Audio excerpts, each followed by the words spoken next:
Ahan mamakta dengan segi pungning warol, thorom mijeng tabiri basing amadi tabiri basing bujem sagur jamna taram lokjari kongnona kurum jari. Ngasigi pungning warol, thorom segi damak koi season agada number 9077728200 Loina nangasi thorom segi video call ke thamjari number 7005707808 hari number segi. Number animak screen da laser Tamjari yang kita mah. Loina nangasi lantok cari thorom masih uningi warol thorom 90.0 megahertz lantok cari WAHONG radio ke thorom ni. Thorom santuk cari ngeda kamera season naraga tongan ba TV channel ahum OTT platform ama. Loina na social media ke platform da Facebook Diamond TV WAHONG radio YouTube loina na Manipur online radio. Hari ba platform ni panas demi yang kita mah. Toggle Togzeri. Pura mapu taram nuk sabalo na nung tigi phone liba pause singi headlines kar tento na pijeri.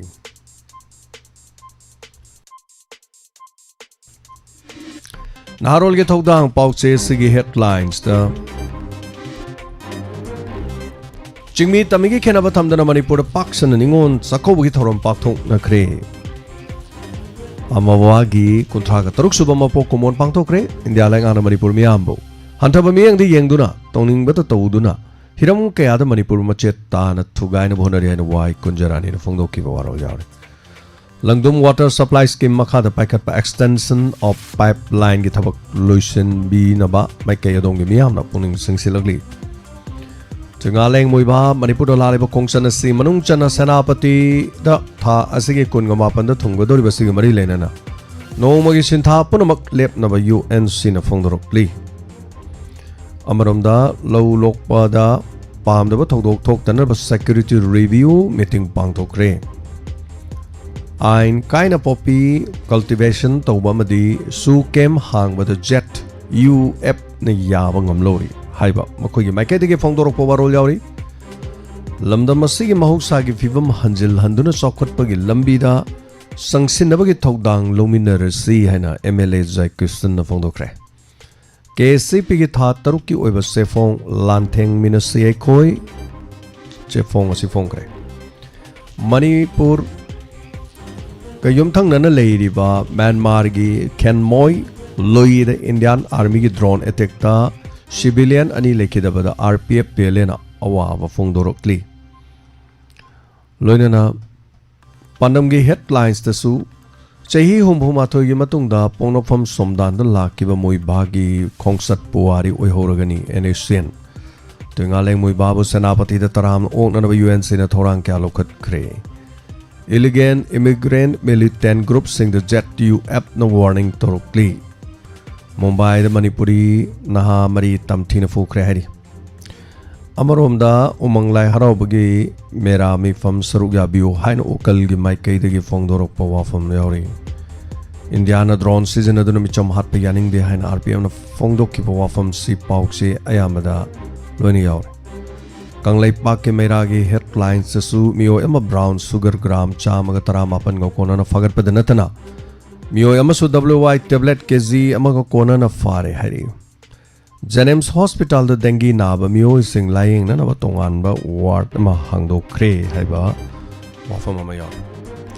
Pami sing the khut thai haibagi akupa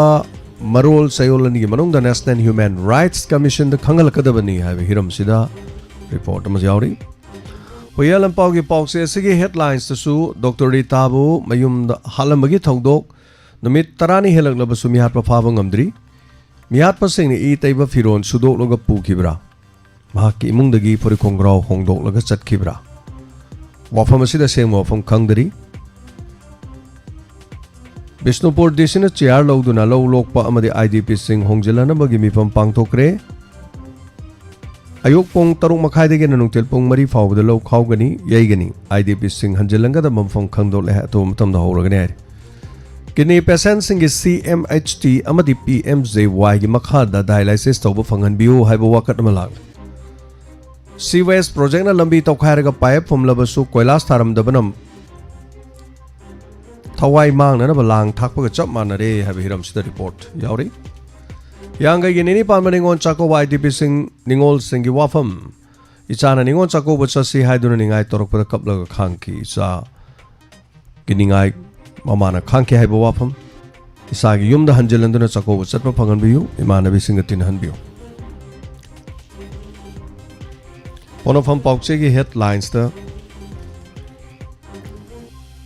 government dialysis patients sing bo sibagi khayatagi kanbiu haibo wafam si patients sing maraktagi fongdorokli loinana muibala kadaba nimik ki mangoina na UNC na jena lok thokre drone attack ta chathabaduna michamani hat khibadu RPM na nina tawi habse paukche yamda loina ma yaure mapangi oiba pauda Israel West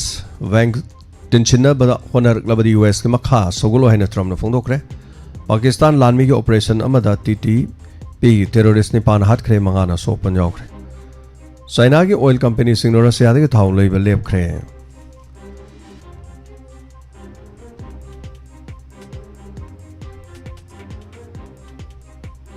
New Zealand da pung da kilometer chamaga nifu gi chang da kan banong le nong se sit pa da flight kya mathau to bungam khidre flight lep khre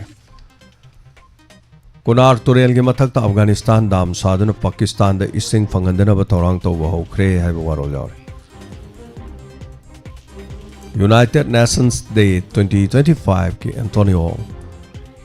Marfu suba UN Day da miyam na paujel pirak le hai ba hiram sida wa fam yaw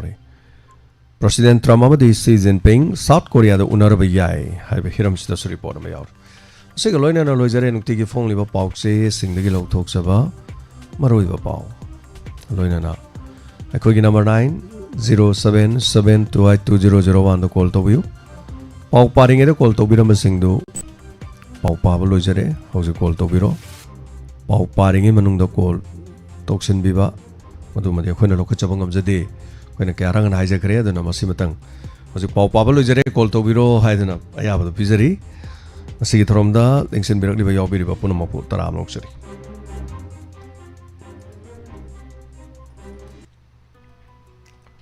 Hello.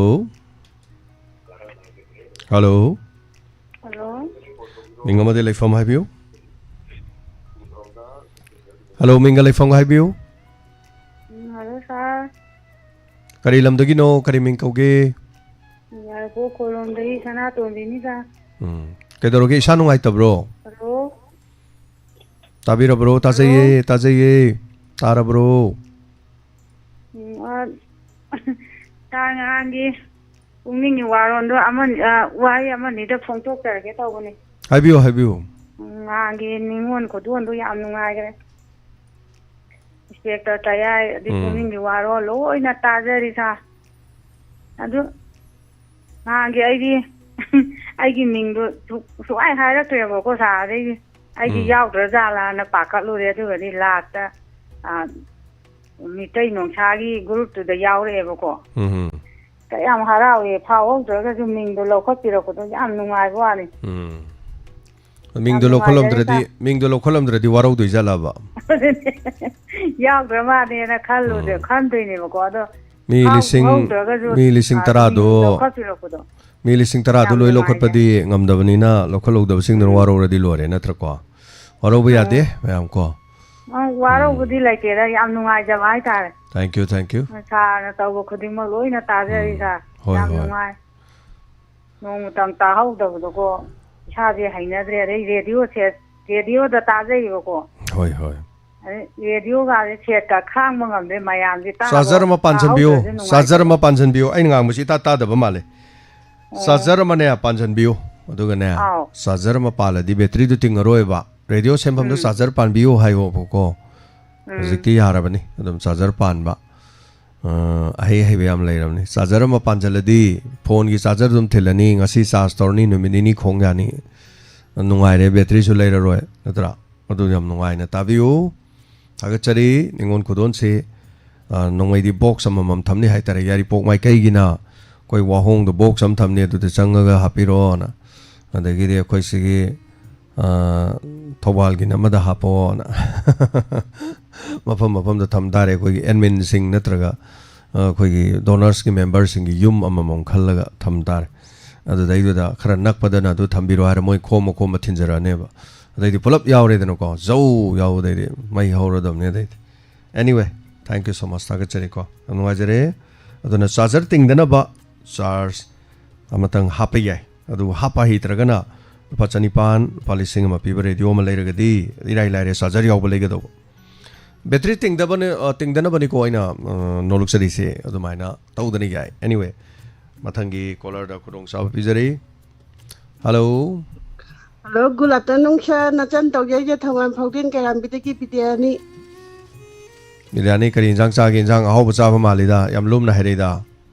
Sa ngarangi nga mamtolo ini na porapado adu ngari loina tajare sa. ꯏꯃꯥꯏ ꯄꯦꯝ ꯐꯖꯅ ꯆꯥꯔꯦꯀꯣ ꯍꯟꯗꯛꯇꯤ ꯅꯤꯉꯣꯜ ꯆꯥꯛꯀꯧꯕꯩꯁꯦ ꯅꯍꯥꯟꯁꯨ ꯉꯥ ꯆꯥꯊꯔꯦ ꯍꯥꯏꯀꯣ Asa. ꯌꯥꯝ ꯅꯨꯡꯉꯥꯏꯔꯦ ꯑꯗꯨ ꯏꯆꯟ ꯀꯔꯤ ꯍꯥꯏꯕꯤꯅꯤꯡꯕꯅꯣ ꯀꯣꯜ ꯇꯧꯕꯤꯔꯛꯄꯁꯦ ꯀꯔꯤ ꯇꯝꯕꯤꯅꯤꯡꯉꯤ Sa khoigi ningon khudon gida khoigi plan ningon taru khangat pirakpagi sa ngamkhai laikan thagatjari aduga khoigi khudon taunabagi khoigi plan tauki khudon taunabagi ibung haigedora kari kaudino khangdre kaka haidora papung haidora ꯍꯦꯛꯇ ꯍꯥꯏꯕꯤꯌꯣ khangdre ꯏꯃꯥ ꯍꯦꯛꯇ ꯍꯥꯏꯌꯨꯅꯦ ꯀꯩꯁꯨ ꯀꯥꯏꯗꯦꯅꯦ ꯑꯗꯨꯁꯨ ꯍꯥꯏꯅꯤꯡꯉꯥꯏ ꯂꯩꯇꯕꯒꯤ ꯉꯝꯈꯩ ꯂꯩꯇ ꯊꯥꯒꯠꯆꯔꯤ ꯁꯥꯔ ꯑꯩꯈꯣꯏ ꯍꯦꯟꯗꯤꯀꯦꯞ ꯑꯃꯅ ꯍꯦꯟꯗꯤꯀꯦꯞ ꯑꯃꯒꯤ ꯃꯇꯦꯡ ꯄꯥꯡꯕ ꯈꯣꯠꯄꯁꯦ ꯑꯁꯨꯛꯀꯤ ꯃꯇꯤꯛ ꯅꯨꯡꯉꯥꯏꯖꯩ ꯍꯦꯟꯅ ꯄꯥꯕꯨꯡ ꯍꯥꯏꯒꯗ꯭ꯔꯥ ꯏꯕꯨꯡ ꯍꯥꯏꯒꯗ꯭ꯔꯥ ꯑꯗꯨꯅ ꯍꯦꯟꯅ ꯃꯇꯨꯡꯗ ꯍꯦꯟꯅ ꯇꯧꯕꯤꯕ ꯉꯝꯕ ꯑꯣꯏꯕꯤꯌꯨ ꯍꯥꯏꯅ ꯕꯣꯔ ꯄꯤꯖꯔꯤ ꯁꯥꯔ ꯊꯥꯒꯠꯆꯔꯤ ꯅꯨꯡꯉꯥꯏꯖꯔꯦ ꯏꯆꯟ ꯕꯤꯗ꯭ꯌꯥꯅꯤ ꯇꯥꯛꯄꯤꯔꯛꯄꯀꯣ ꯊꯦꯡꯛ ꯌꯨ ꯊꯦꯡꯛ ꯌꯨ ꯁꯥꯔ ꯌꯥꯝ ꯅꯨꯡꯉꯥꯏꯖꯔꯦ ꯏꯆꯟꯒꯤꯗꯣ ꯑꯩꯈꯣꯏꯒꯤ ꯀꯌꯦꯟ ꯄꯥꯏꯕꯝ ꯑꯩꯈꯣꯏꯒꯤ ꯕ꯭ꯔꯣꯖꯦꯟ ꯍꯥꯏꯕꯀꯣ ꯑꯗꯨꯒ ꯑꯗꯨꯒꯤ ꯃꯊꯛꯇꯨꯗ ꯑꯩꯈꯣꯏꯅ ꯏꯆꯟ ꯍꯔꯤꯄ꯭ꯔꯤꯌꯥꯅ ꯐꯤꯗꯣ ꯍꯥꯞꯄꯀꯣ ꯑꯗꯨꯒ ꯑꯩꯈꯣꯏꯅ ꯑꯃꯨꯛ ꯑꯗꯨꯒꯤ ꯇꯪꯈꯥꯏ ꯑꯃ ꯍꯥꯏꯇꯥꯔꯦ ꯁꯦꯟ ꯇꯪꯈꯥꯏ ꯑꯃꯅ ꯑꯩꯈꯣꯏꯅ ꯄꯨꯊꯣꯛꯄ ꯑꯩꯈꯣꯏꯅ ꯍꯥꯏꯗꯤ ꯗꯥꯏꯃꯟ ꯗꯣꯅꯔꯁꯅ ꯄꯨꯊꯣꯛꯄ ꯑꯗꯨꯅꯤꯗ ꯑꯗꯨꯒꯤ ꯋꯥꯅꯤ anyway ꯊꯥꯒꯠꯆꯔꯤꯀꯣ ꯌꯥꯝ ꯅꯨꯡꯉꯥꯏꯖꯔꯦ ꯍꯜꯂꯣ ꯁꯔ ꯍꯜꯂꯣ ꯑꯣꯖꯥ ꯖꯌꯟꯇ ꯇꯥꯕꯤꯔꯕ꯭ꯔꯣ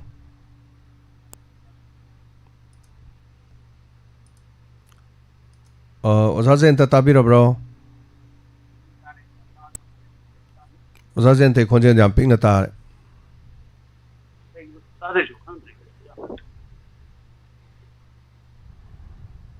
ꯍꯟꯗꯛ ꯇꯥꯕꯤꯔꯕ ꯌꯦꯡꯉꯨ ꯑꯣ ꯇꯥꯔꯦ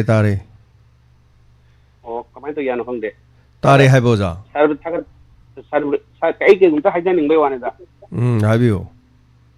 ꯁꯥꯔꯕꯨ ꯊꯥꯒꯠꯄꯁꯨ ꯌꯥꯗꯕꯅꯦ ꯑꯩꯅ ꯁꯣꯏꯈ꯭ꯔꯦ ꯑꯩ ꯈꯪꯉꯦꯕ ꯑꯗꯨꯁꯨ ꯁꯥꯔꯒꯤ ꯅꯤꯡꯉꯣꯜꯒꯤ ꯈꯨꯗꯣꯜ ꯑꯗꯒꯤ ꯃꯊꯪꯗ ꯑꯃꯨꯛ ꯅꯤꯅꯤ ꯄꯥꯟꯕ ꯗ꯭ꯔꯃꯥꯗꯣ ꯌꯥꯝꯅ ꯐꯖꯩ ꯑꯗꯨꯅ ꯅꯤꯡꯉꯣꯜ ꯆꯥꯛꯀꯧꯕ ꯑꯃꯁꯨꯡ ꯗꯤꯋꯥꯂꯤ ꯂꯥꯛꯄꯗ ꯑꯩꯈꯣꯏꯒꯤ ꯁꯥꯔꯕꯨ ꯋꯥꯍꯣꯡ ꯔꯦꯗꯤꯑꯣ ꯂꯥꯏꯃꯟ ꯇꯤꯚꯤ ꯖꯦꯝ ꯁꯥꯔꯕꯨ ꯑꯩꯅ ꯊꯥꯒꯠꯆꯔꯤ ꯂꯣꯏꯅꯅ ꯑꯩꯒꯤ ꯅꯨꯡꯁꯤꯔꯕꯤ ꯏꯆꯟꯅꯨꯄꯤ ꯁꯣꯔꯣꯕꯥꯂꯥ ꯑꯃꯁꯨꯡ ꯑꯣꯖꯤꯠ ꯑꯁꯦ ꯃꯥꯒꯤ ꯌꯨꯝꯗ ꯃꯇꯝ ꯆꯥꯅ ꯌꯧꯈ꯭ꯔꯦ ꯑꯩ ꯌꯥꯝꯅ ꯅꯨꯡꯉꯥꯏꯖꯩ ꯏꯁꯣꯔꯗꯁꯨ ꯑꯩꯅ ꯇꯧꯅꯤꯖꯈꯤꯕꯅꯤ ꯏꯁꯣꯔꯅꯁꯨ ꯆꯥꯟꯕꯤꯔꯦ ꯁꯤ ꯈꯤꯇꯪ ꯍꯥꯏꯖꯅꯤꯡꯕ ꯇꯧꯖꯔꯛꯄꯅꯤ ꯁꯥꯔ ꯊꯥꯒꯠꯆꯔꯤ ꯑꯗꯨꯒ ꯍꯥꯏꯕꯤꯔꯣ ꯇꯥꯖꯔꯤ ꯁꯥꯔ ꯍꯥꯏꯕꯤꯌꯨ ꯑꯣꯖꯥ ꯍꯥꯏꯕꯤꯔꯣ ꯋꯥꯐꯝꯁꯤꯅ ꯂꯣꯏꯕꯤꯔꯕ꯭ꯔꯥ ꯍꯣꯏ ꯋꯥꯈꯜꯁꯤꯅ ꯂꯣꯏꯗꯧꯔꯦ ꯁꯥꯔꯒꯤ ꯄ꯭ꯔꯣꯒ꯭ꯔꯥꯝꯁꯤꯡꯁꯤ ꯌꯦꯡꯉ ꯐꯖꯅ ꯁꯨꯡꯐꯪ ꯐꯪꯗꯕ ꯉꯁꯤꯅ ꯑꯍꯥꯟꯕ ꯑꯣꯏꯕ ꯑꯗꯨꯒ ꯁꯨꯡꯐꯪ ꯐꯪꯗꯕ ꯉꯁꯤꯅ ꯑꯍꯥꯟꯕ ꯑꯣꯏꯕ ꯑꯗꯨꯒ ꯅꯤꯉꯣꯜ ꯈꯨꯗꯣꯜ ꯅꯨꯃꯤꯠꯀꯤꯁꯨ ꯇꯧꯈꯪꯒꯤ ꯀꯣꯂꯔꯗ ꯀꯩꯅꯣ ꯇꯧꯋꯤ ꯃꯊꯪꯗ ꯊꯦꯡꯛ ꯌꯨ ꯌꯥꯝ ꯅꯨꯡꯉꯥꯏꯖꯔꯦ ꯑꯗꯨꯒ ꯊꯝꯖꯔꯦ ꯍꯣꯔꯦꯟ ꯑꯃꯨꯛ ꯀꯣꯜ ꯇꯧꯔꯒ ꯈꯔ ꯍꯪꯖꯔꯛꯀꯦꯀꯣ ꯐꯅꯤ ꯌꯥꯝ ꯅꯨꯡꯉꯥꯏꯖꯔꯦ ꯂꯝ ꯑꯔꯥꯞꯄ ꯑꯗꯨꯒ ꯉꯁꯥꯏ ꯑꯌꯨꯛꯀ ꯍꯧꯖꯤꯛꯀꯤ ꯅꯨꯡꯊꯤꯟ ꯁꯦꯝꯃꯤꯁꯤꯒ ꯑꯅꯤꯁꯤ ꯀꯔꯝꯕꯅ ꯐꯒꯦ ꯍꯥꯏꯕꯗꯨ ꯃꯌꯥꯝ ꯈꯔ ꯌꯦꯡꯕꯤꯌꯨ ꯈꯔ ꯍꯥꯏꯕꯤꯔꯛꯎ ꯅꯦꯠꯁꯤ ꯅꯨꯡꯉꯥꯏꯇ꯭ꯔꯦ ꯅꯦꯠꯁꯤ ꯉꯁꯤꯗꯤ ꯈꯔ ꯄꯠꯄ ꯈꯔ ꯇꯧꯔꯦ ꯑꯗꯨ ꯁꯦꯝꯖꯔꯛꯀꯦ ꯅꯦꯠꯀꯤꯁꯤꯁꯨ ꯅꯦꯠ ꯑꯃꯃꯨꯛ ꯁꯤꯜꯂꯦ ꯑꯗꯨꯒ ꯃꯊꯪꯒꯤ ꯀꯣꯂꯔꯗ ꯈꯨꯗꯣꯡꯆꯥꯕ ꯄꯤꯖꯔꯤ ꯅꯦꯠꯁꯤ ꯀꯔꯤꯅꯣ ꯆꯀ꯭ꯔꯤ ꯑꯃ ꯇꯧꯏ BSNL ꯑꯃꯨꯛ ꯁꯝꯃꯤ ꯖꯤꯑꯣ ꯑꯃꯨꯛ ꯌꯥꯈꯤꯗ꯭ꯔꯦ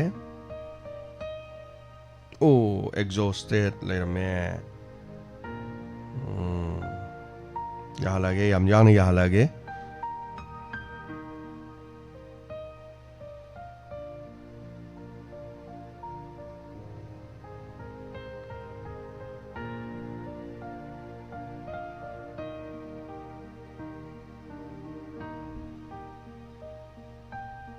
Call to you.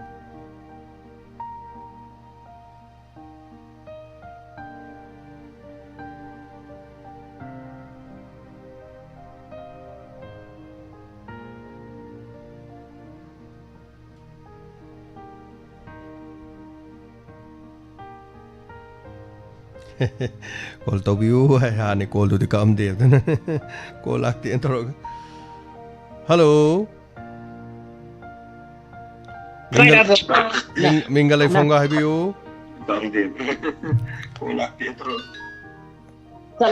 Chale. Mingalay fonga have you?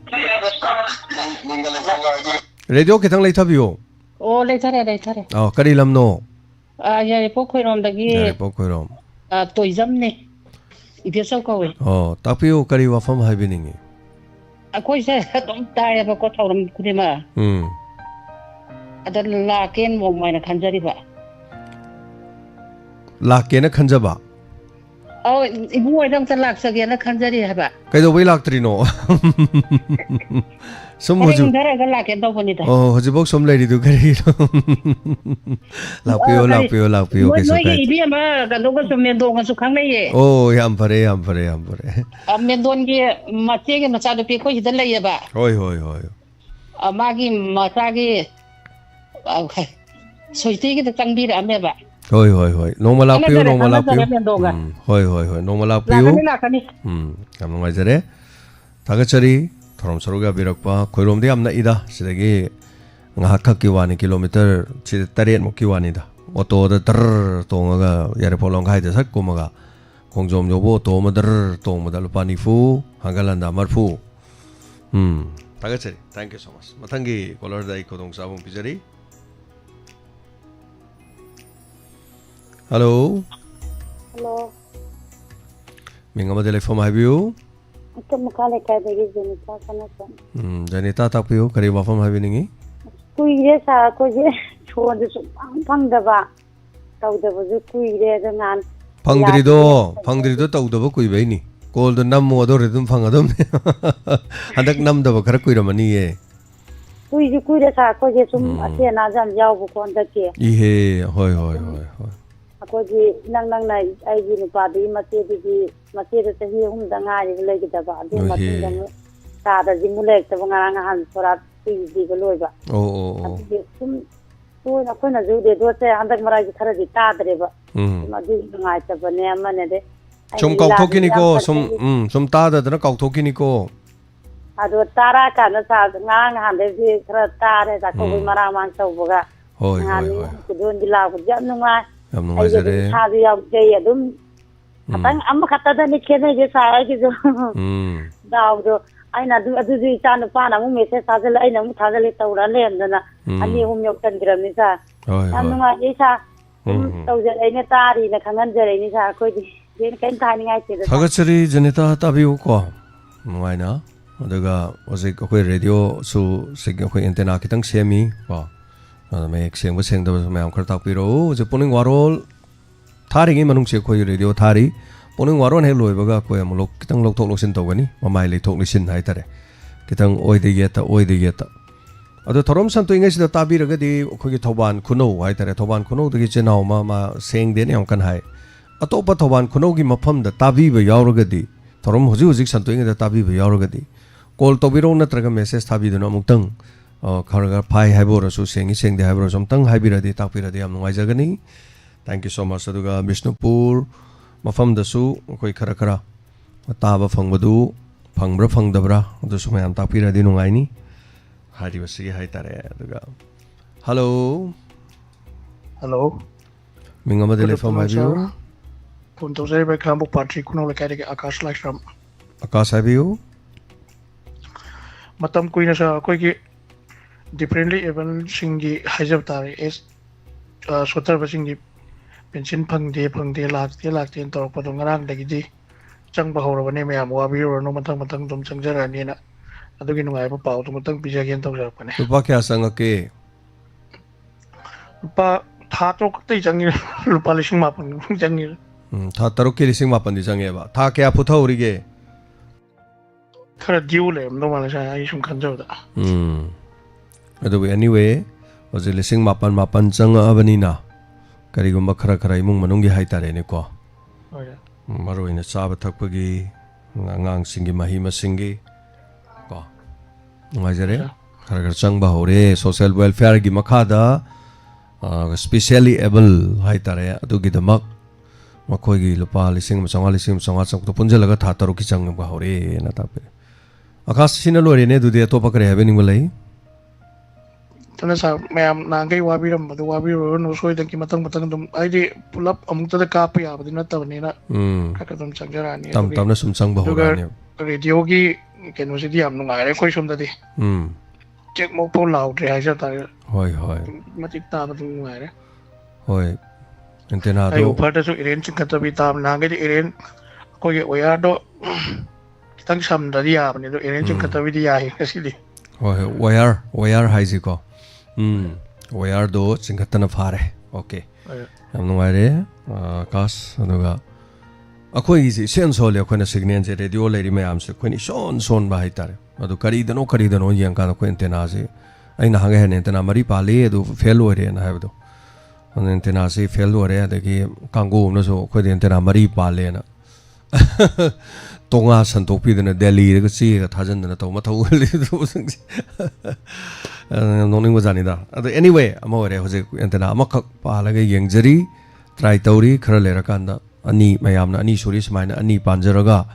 yengjage madung ngambado taipong mapuna pinabiba oisanu thank you so much ai masa udre na harenga saidi okay Shakespeare habirokpa thank you so much on badi aram nei sona kanda net talu bane ai adum thamle ram male anyway thagachari ima jamuna kano phone manukti gi tawi ko magi se aduna magi se tat kare hello good afternoon sir taramuk chari sara iram sa pa wala kai tige ai bam promilan tapiu kare ngai di video je am chawre do ngarang nahan ngasi gumba sembi bita gi am mayek sengna video da ta do phungjare sigi damta am nungai do phungtok chari sa phone da tara roidro phone da ta ni sar phone gi nungdang gi facebook live to sang na bai thamma ge tawa phone da ta dra di ko views ama handarani do dam youtube to tum sangjara ke pagi to bani da ya da ta ba gi de kagi ningon khodon gi pangtok pikiba program de am nungai je daw di khuya mani hobadai na loi bok ta ba je sunau elo khatana dum no chan manung da dum lairi mathang jam lo khacharak chani da si mayam do research ne hayeng masan mathan da research tau jagadam ne do research tawram dre okay yagre talarois de gi di sina khara ayang bani sigine chen makha habiyo madam tai habiyo sar gi koi gi tayagi marakta santos na sakpi gi isai do yam phajai marakta adum hapiro isai matik to gamai na ga ko yam nungai da na tan ga thar ga to wai matik to koi sum ta na mut se sum nungai bai tar isai madu isai du di thawai nungai tra ta abdi nungai roi dun ha madi dance to ta ga da wa tari ba mi du se dance to go da ba dun ta dia de anyway phagi to ni de am nungai re thank you so much madam oren namuk sem gani yad rakan de habiro maroin hore no midang amatang message or som tang thabiro haibadi dum yare yade haibna chingbodo maram de khoi husik sem gi doini seming ai sida ya de hayo bodo no fai thank you so much ta chari mathang ge caller da kodong sa ba fijari net sile net ngasai ya da bodo net si balance loiram mane ai tare ngasi tang kun manga kun taruk tar loi ge dong ne aduna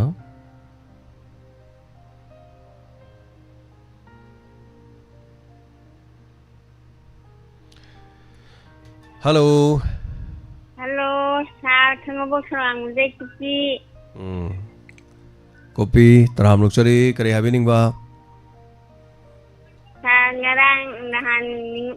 ningon gi kanu taw bi bu yam ngai jai sa la khoi da mating taw bi ko kari maming hai bu sa kaw so khre blind gi taw bodo okhoi kayen pabam brojen hai ba ko aduga diamond donors ka ani punba aduga hari priya ga mi ahum ni ko group ahum hai tare mi ama khatanate hoi ꯍꯣꯏ ꯍꯣꯏ ꯑꯗꯨ ꯃꯇꯦꯡ ꯄꯥꯡꯕꯤꯔꯛꯄ ꯄꯨꯝꯅꯃꯛꯄꯨꯁꯨ ꯊꯥꯒꯠꯆꯔꯤ ꯁꯥꯔ yes ꯑꯩꯈꯣꯏ team ꯑꯍꯨꯝꯅ ꯄꯨꯟꯁꯤꯜꯂꯒ ꯃꯇꯦꯡ ꯄꯨꯔꯥ ꯊꯣꯛꯍꯜꯂꯤꯕꯅꯤ ꯑꯗꯨꯅ ꯈꯔ ꯑꯩꯈꯣꯏꯅ ꯇꯧꯖꯔꯛꯄꯗꯨꯗ ꯑꯗꯨ ꯑꯣꯏꯔꯁꯨ ꯑꯩꯈꯣꯏꯗ ꯄꯨꯛꯅꯤꯡ ꯊꯧꯒꯠꯄꯤꯔꯛꯄꯗꯤ ꯑꯩꯈꯣꯏꯒꯤ ꯏꯌꯥꯝꯕ ꯕ꯭ꯔꯣꯖꯦꯟ ꯀꯦꯟ ꯄꯥꯏꯕ ꯑꯃꯅꯅꯤ ꯃꯥꯅ ꯑꯩꯉꯣꯟꯗ ꯀꯣꯜ ꯇꯧꯔꯛꯄꯅꯤ ꯑꯅꯥ ꯑꯌꯦꯛ ꯌꯥꯎꯗꯕ ꯅꯨꯡꯉꯥꯏ ꯌꯥꯏꯐꯅ ꯑꯅꯥ ꯑꯌꯦꯛ ꯌꯥꯎꯗꯅ ꯅꯨꯡꯉꯥꯏꯅ ꯄꯥꯟꯕꯤꯁꯅꯨ ꯁꯥꯔ ꯊꯥꯒꯠꯆꯔꯤ ꯀꯣꯄꯤ ꯁꯥꯔ ꯑꯗꯨꯒ ꯁꯥꯔꯕꯨꯁꯨ ꯑꯗꯒꯤ ꯀꯩꯅꯣ ꯇꯧꯕꯤꯔꯤꯕ ꯃꯔꯨꯞꯁꯦ ꯑꯗꯨꯒꯤ ꯃꯇꯦꯡ ꯌꯥꯎꯕꯤꯔꯤꯕ ꯁꯥꯔ ꯑꯣꯂꯦꯟꯈꯣꯏ ꯄꯨꯁꯄꯥꯔꯥꯅꯤꯈꯣꯏ ꯂꯣꯏꯅ ꯄꯨꯝꯅꯃꯛꯁꯨ ꯑꯅꯥ ꯑꯌꯦꯛ ꯌꯥꯎꯗꯅ ꯁꯥꯔꯈꯣꯏꯁꯨ ꯅꯨꯡꯉꯥꯏ ꯌꯥꯏꯐꯅ ꯑꯅꯥ ꯑꯌꯦꯛ ꯌꯥꯎꯗꯅ ꯄꯥꯟꯕꯣꯏ ꯁꯥꯔ ꯃꯊꯪ ꯊꯧꯔꯝ ꯄꯨꯝꯅꯃꯛꯇ ꯃꯥꯏ ꯄꯥꯛꯅ ꯑꯁꯤꯗꯒꯤ ꯍꯦꯟꯅ ꯉꯝꯕ ꯑꯣꯏꯕꯤꯌꯨ ꯁꯥꯔ thank you ꯊꯥꯒꯠꯆꯔꯤ ꯀꯣ ꯌꯥꯝ ꯅꯨꯡꯉꯥꯏꯖꯔꯦ ꯀꯣꯄꯤ ꯁꯥꯔ ꯉꯁꯤꯗꯤ ꯁꯤꯗ ꯇꯌꯥꯏꯁꯨ ꯅꯨꯡꯉꯥꯏꯌꯦ ꯌꯥꯝꯅ ꯌꯥꯝ ꯅꯨꯡꯉꯥꯏꯌꯦ ꯕꯣꯝ ꯄꯣꯈꯥꯏꯔꯒ ꯍꯣꯔꯦꯟ ꯏꯟꯁꯄꯦꯛꯇꯔ ꯇꯌꯥꯏꯗꯣ ꯕꯣꯝꯅ ꯃꯇꯠ ꯇꯠꯈꯤꯗꯣꯔꯦ ꯀꯃꯥꯏꯅ ꯇꯧꯗꯣꯏꯅꯣ ꯑꯣ ꯑꯗꯨ ꯕꯣꯝꯗꯣ ꯇꯠꯍꯟꯕꯤꯌꯨ ꯃꯇꯠ ꯇꯠꯍꯟꯕꯤꯅꯨ इंस्पेक्टर ते होरे बोम न पांदोरे हॉस्पिटल चखिदोरे कमाई तौदोइनो अदु पाललोइसे इंस्पेक्टर ते की गाड़ी दु मखादा बोम नपसनग्रे पिंटू अमदी रिसी कोबा मोय अनि खंगना बोम नपसनग्रे इंस्पेक्टर ते आइदु मचनुपि थिनबा चखरे चकोबगी अदुना अमुक युमदा हलखरे युम हेक हलकपदा मोयगी बोम फोमिबा कांगुदुगे हेक नक्सनरकपदा मखुत्ता स्विच अमा किट लाउना नमगा बोम द बुम लाउ पोखाइदोरेबा इंस्पेक्टर ते आइदु कमदौदोइनो खंगदे होरेन याम लुरे ओ अदु पलहलके साथ थमजेरगे थैंक यू सो मच थागचरी सन सिंह मतेंग पांगजरुबदा हंदक मतेंग पांगुदि लोय मतिक चाबनिदा अदमना इना केरा खुनबा दु अदागी वानतना फंगिबा दुम निंगोल सिंगदो यामना अदम मतिक लोय चाइ हैताइ को फजबा थीबा ममई वानत हेलो मिंगमदे लेफोम आइबिसी हेलो राम लुक्चरी गुड आफ्टरनून ओजा जेम्स तापियो आई खाबो खुलकम लेकाई दे निमाय मेटेन ओजा जेम्स तापियो करे हैपनिंग ओजा जेम्स सको थाना लाकपसि द करी हैमी कोई दे इसल इसा सिंग यम द चा कौद्रेन ओजा James युमुंगे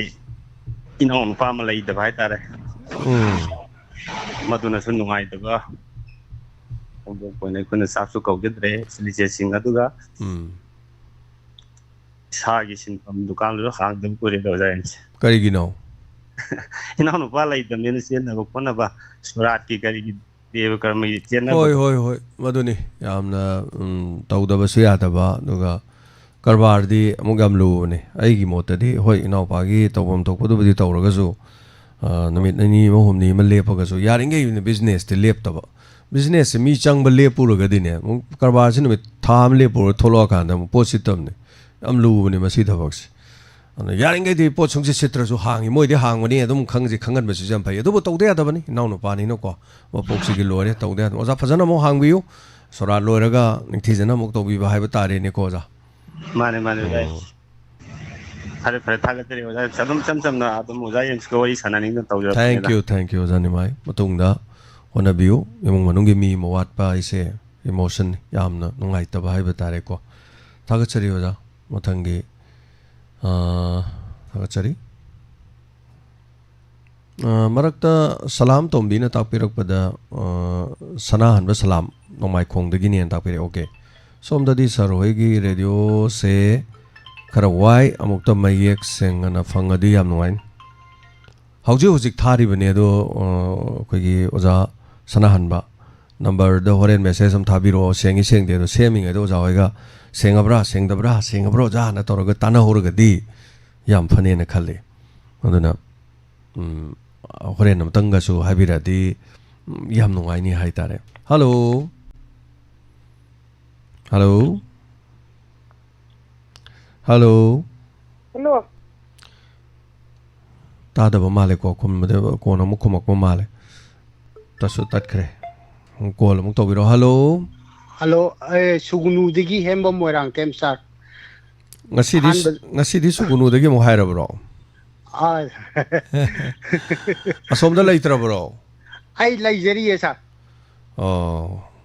ai adum pan badi sugnu degi adum panjabane sa Oh, leifam do isana hoji leibado hairasi ya. nong pokak ching degi Okay, nong pokak ching degi. nong pokak ching degi senior citizen degi tawjarak pane sa Mani senior citizen mayam leibado happy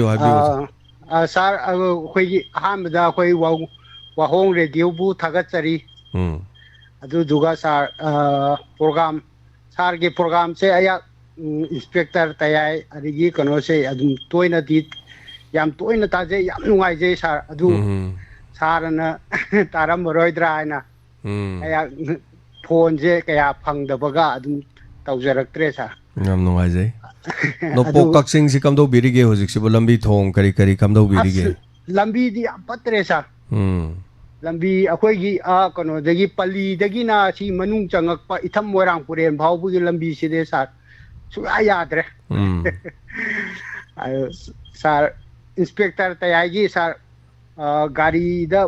bom nak ki do sa hoy yaraga di pokhai midna ba sar na tang sindina ba ai asi katang haijage na phone tawjarak pune sa